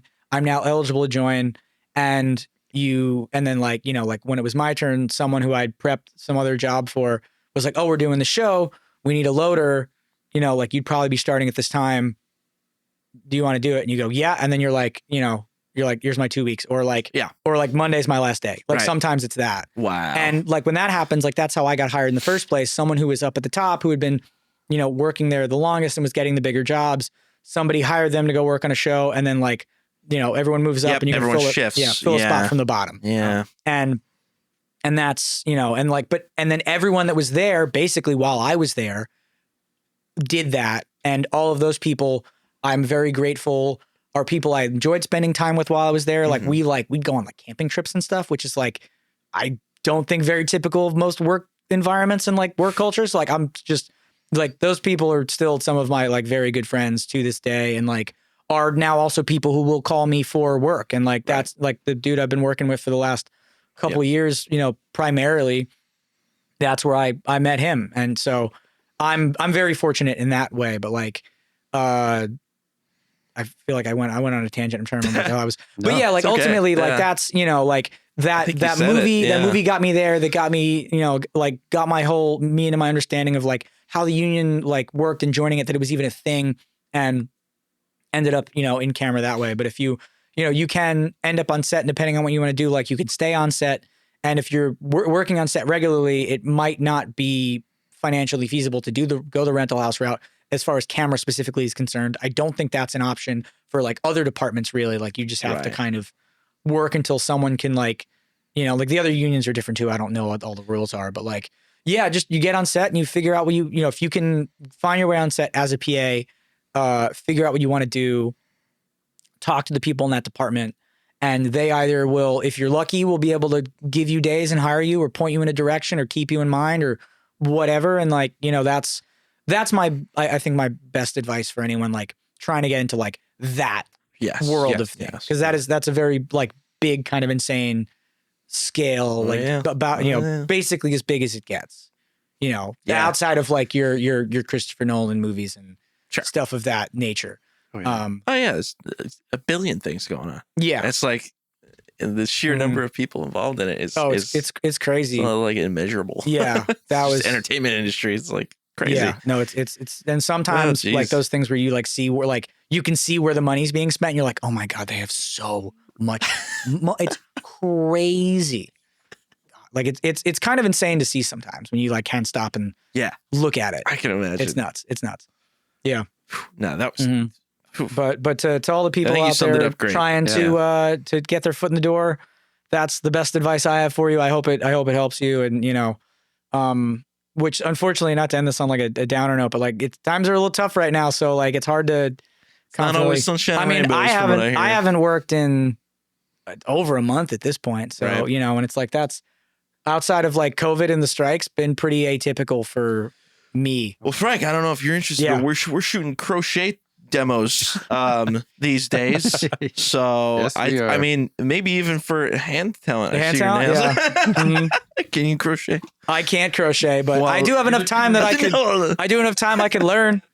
But no, man, no, you summed it up great. Thank you for sharing your experience with us today and just the things you went into.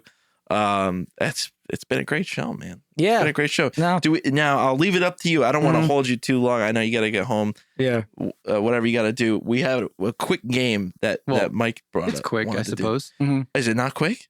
No, I guess it's quick. Oh, God. It's as quick as you want it to be, I guess. Okay. Do you want to try it? Sure. It's a little improv. It's silly. I wrote it this morning. I don't even know what it is. All right. You have it pulled up? You run it. Go. Play the music and then I'll explain it. Okay.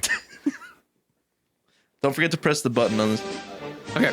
So, as we know, this week there was a inauguration. So in the spirit of leadership, this game is a podcast debate. We will be candidates to be the president of the world. Okay.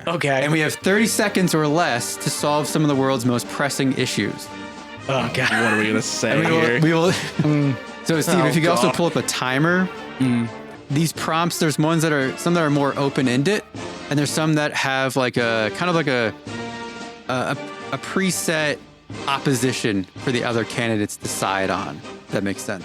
Okay. Yeah, I got you. Yeah. So you have to, against your will, like counter whatever their argument is. But it will I understand. but it will tell us what to. Okay. What do you mean it will tell us? The prompt will tell us what our position is on the matter. Mm. And these are not hypotheticals. They're real things in the fictional world. Oh, real things in the fictional Yeah. So world. don't take them as hypotheticals necessarily. Pretend that they're real things in this fictional world. Yes. Okay. Okay, I see. I think I understand. Yeah. Okay. And also scoring is done because we're not live, so there's no live audience. So scoring is done by our moderator, Steve. Oops, sorry. So Steve, pick someone randomly to go first, God. and you can also pick whatever prompt you want if we want to go through them all. I think there's 6. All right, let me quickly assign some numbers here for Cool. random wheel I feel like I want to start this whole thing by saying, like, in reality, I have absolutely no interest in being the president of the world. That sounds unbelievably stressful. All right, real quick. Maybe for these issues. We'll see. Candidate 1, candidate 2, candidate 3. Okay. All right, I'm going to spin a wheel. All right, candidate number 3. Oh God. my God. I Whoa. can't believe I you're going first. Really did not want to go. That's fine. All Your right. prompt with 30 seconds to answer, sir. To become president of the world. The spaghetti tsunami. The spaghetti tsunami. This is a bad thing? After a bizarre scientific experiment gone wrong, a giant wave of sentient spaghetti has taken over major rivers, towns, and even government buildings. The spaghetti has a mind of its own and demands to be eaten, but it's clogging everything. How do you, as president of the world, deal with the pasta uprising? 30 seconds, sir. All right. Well, the first and obvious thing that makes sense to me is that I would suggest that everybody in the world converts their religion to be a Pastafarian and bow down to the sentient spaghetti tornado or whatever it is, and then we will sauce the hell out of it and use your preferred utensil, and we can defeat it together if we are hungry enough, and then we can all run and jog off all the carbs we just ate. That's my suggestion. So you could just. That was beautiful. Well within 30 seconds. Would either of you like to rebuttal? Is it an option? Whichever wants to take it, and then the other person has to take it last. Oh my You'll God. be rebuttaling 2 people. Well, I want to say something about this religion. I kind of agree with this sauce perspective, but I think we should take sauce and turn our oceans into sauce, a nice marinara, and we can kind of get the pasta to kind of trickle into the marinara. It'll kind of, make it a little more enjoyable. It wants to be eaten, and I will not give it what it wants. I will not give it what it wants. If you want to open up a rabbit hole, we could do like a sauce gravy debate, but that's like, oh, that's what the debate should be. It should be a sauce gravy debate. That concludes candidate 1's answer. Candidate 2. You have a point. It wants to be eaten, but why does it want to be eaten? We don't know its motives. We don't know anything. It's an extraterrestrial event that we need to deal with, not with utensils like candidate 3, but with dilution. We need to dilute the sauce and incorporate it into our oceans. That is my plan, and it has many steps. Oh man, None you of which I will get into. You said dilution, and I was trying to like make a portmanteau of like dilution and diplomacy that I could not make happen in my head. But I would have been, it's in there somewhere, and if I ever come up with it, it's going to be great. There's something. Yeah. Do the next one. All right, I will give that first topic to candidate 3 for relating it to the Pastafarian religion. Okay. Oh, that was nice. I'll That take was this. All right, prompt number 2. The sun has split into 2 suns. Also do a random who goes first. Oh, yes, Sorry. of course.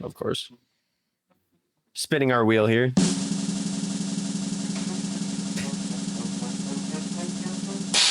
Unbelievably, it is candidate 3 again. I feel like this is rigged. Steve's getting his Back to our thumb on prompt the here. wheel. All right. The sun has split into 2 suns. The sun is inexplicably split into 2 smaller suns, each with its own gravitational pull. The Earth is now caught between the 2, experiencing extreme temperature shifts. What's your emergency solution to prevent the Earth from either burning up or freezing? And what do you say to the public solutions like combining the 2 suns into one giant cosmic magnet or installing a universal sunscreen layer? 30 seconds, candidate. Ooh, I mean, if there was a way to combine the suns in like a Armageddon blow up the rock sort of way, that would be fantastic. And I think that maybe is the best bet because I'm not scientifically minded enough to try and shield the Earth well enough, especially because we're already doing such a terrible job of we're going in the opposite direction. That's like already a problem we actually have to fix. So we probably should get the sun back together and then get back to fixing our regular ozone problem. Candidate 3 has just admitted, in your own admission, that you are not scientifically minded enough to come up with any solution to this problem. That is an immediate... I didn't get to consult my experts before answering this question. He's interrupting my 30 seconds. Am I getting time back for that? No. I do want to state in the rules the 30 seconds are to be uninterrupted. I didn't hear what he said, but... You're losing time. Shit, I had an idea and then I lost it. It's too cold in New Jersey, so we combine the suns and we melt everything, and everyone should want more heat. Nah, so you people just agree with the public statement. You just want everyone else to do. It's simple math. It's simple math. You have 2 suns, you split the Earth. 2 Earths. One, we divide the planet. Easy, simple. We can go back to a regular. You can choose. We have planet A, we have planet B, we have 2 suns, we have 2 planets. You get to choose which planet you want to be on. And everyone is happy. We saved the Earth. No more freezing. No more overheating. We now have 2 separate planets. You could jump back and forth to. You could jump back and forth. Damn it, that was pretty good. Yeah, I have to say, I know my vote doesn't mean anything. I think that's the best idea. I would vote for that if it was up to me. God. The moderator agrees. It goes to candidate 1. Oh.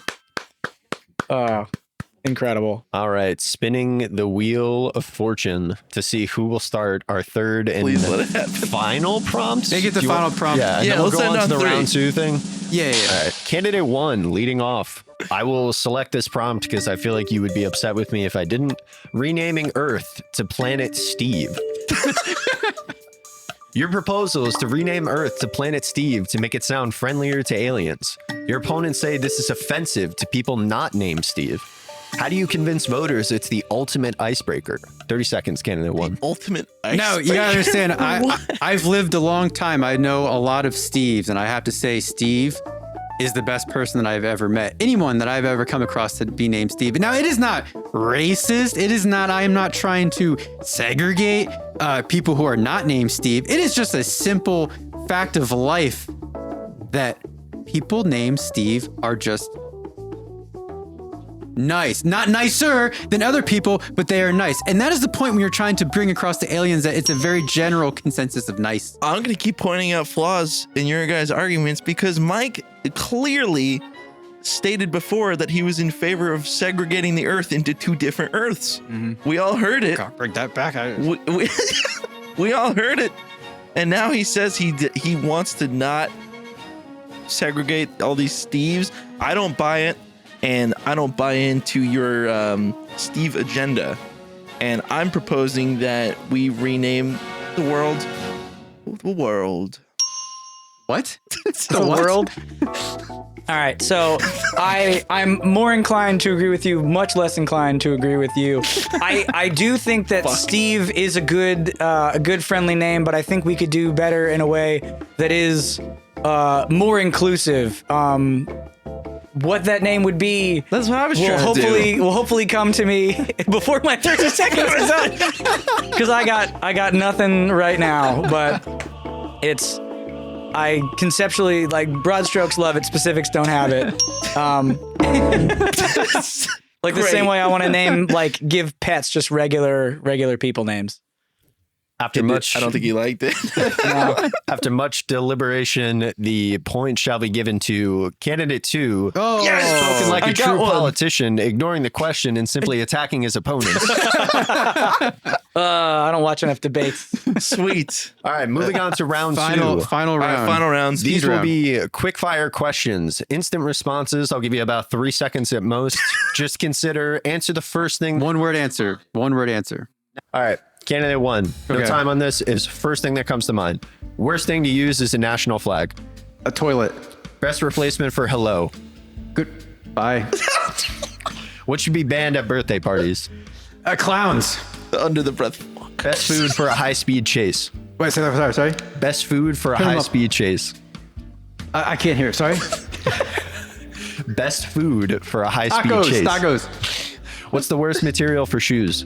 Paper. What's the dumbest way to solve world hunger? No food. What animal should be the new mascot for Earth? The weasel. What's the most dangerous flavor of ice cream?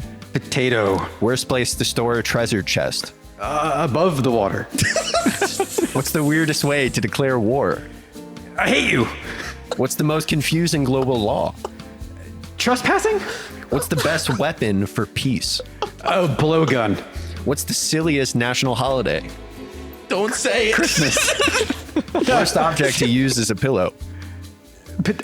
Also potatoes. Damn it. What should be the new official currency?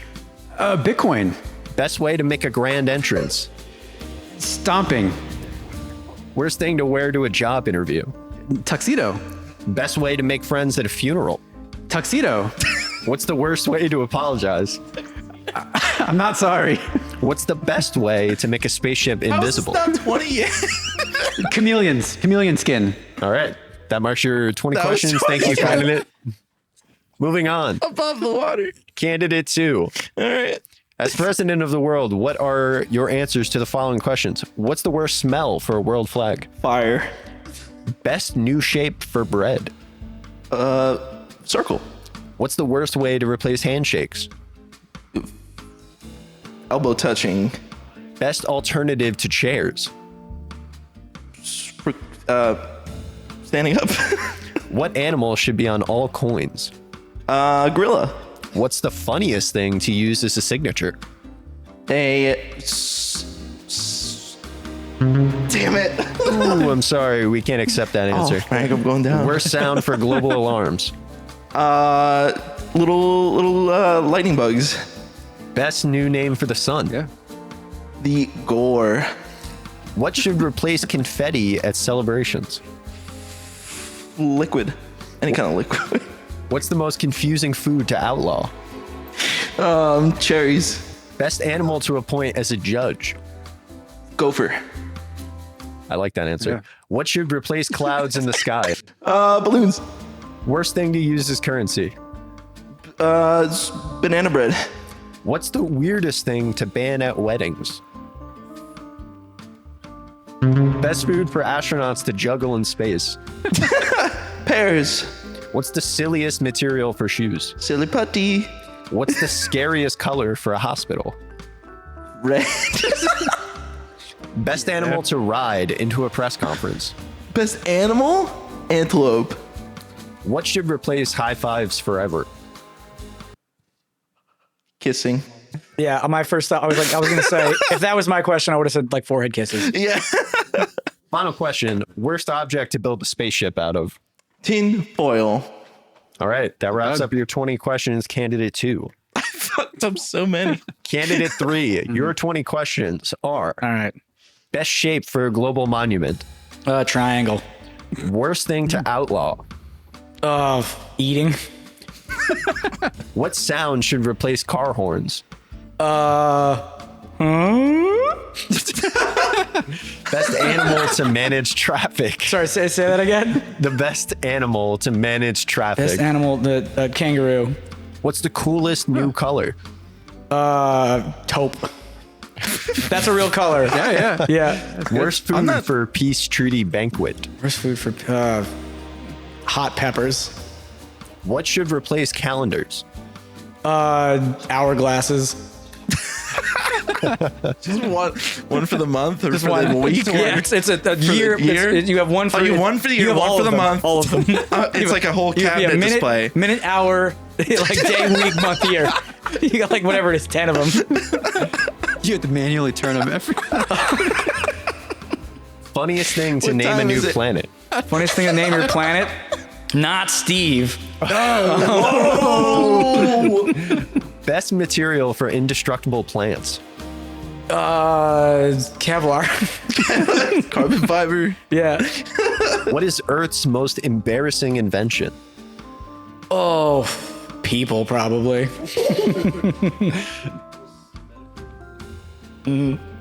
Best alternative to walking? Skipping backwards.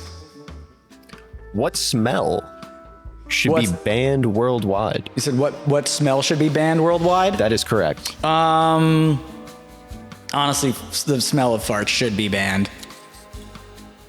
You heard it Yeah, here first. keep the sound, lose the smell. What's the worst replacement That's for your water? presidential tagline.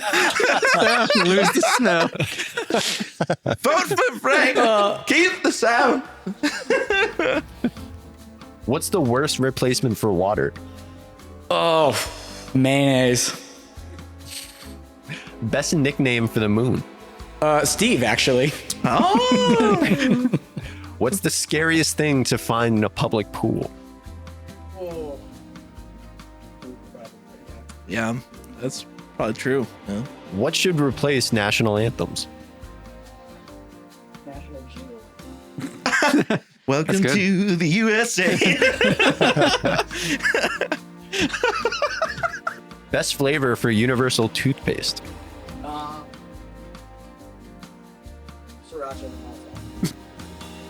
What's the most suspicious type of hat? Newsboy hat.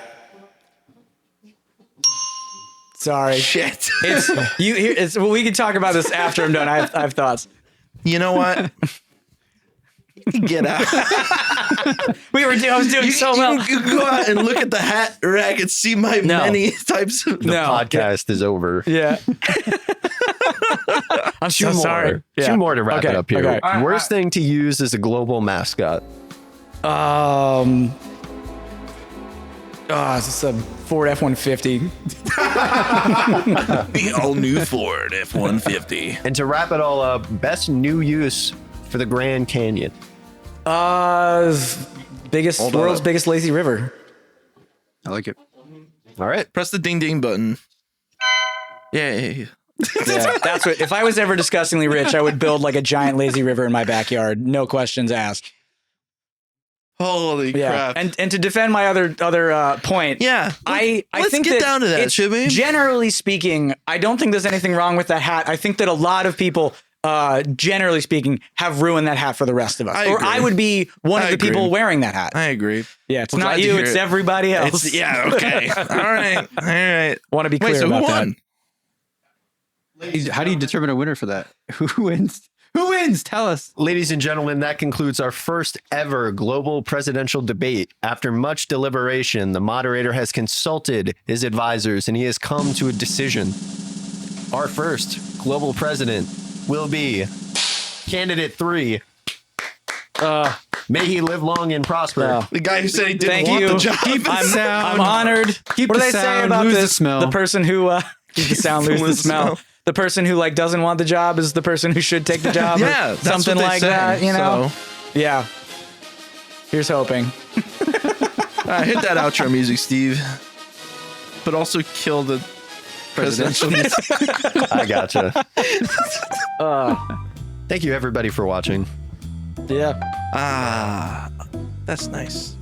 Yeah. That's our outro music. Cool. It's lovely. One day we're gonna have a band play it live. I think. That'd be cool. That'd be Yeah. dope. Your band. Yeah, I was gonna say you my could band's- certainly be a part of that. Yeah. We did Yeah. it, gents. Yeah. President, Thank you. can we This be is, can we be on your cabinet? Yeah, In your absolutely. cabinet? No, you guys are dope. You can All right. my sushi cabinet. Oh, maybe sushi cabinet. Yeah.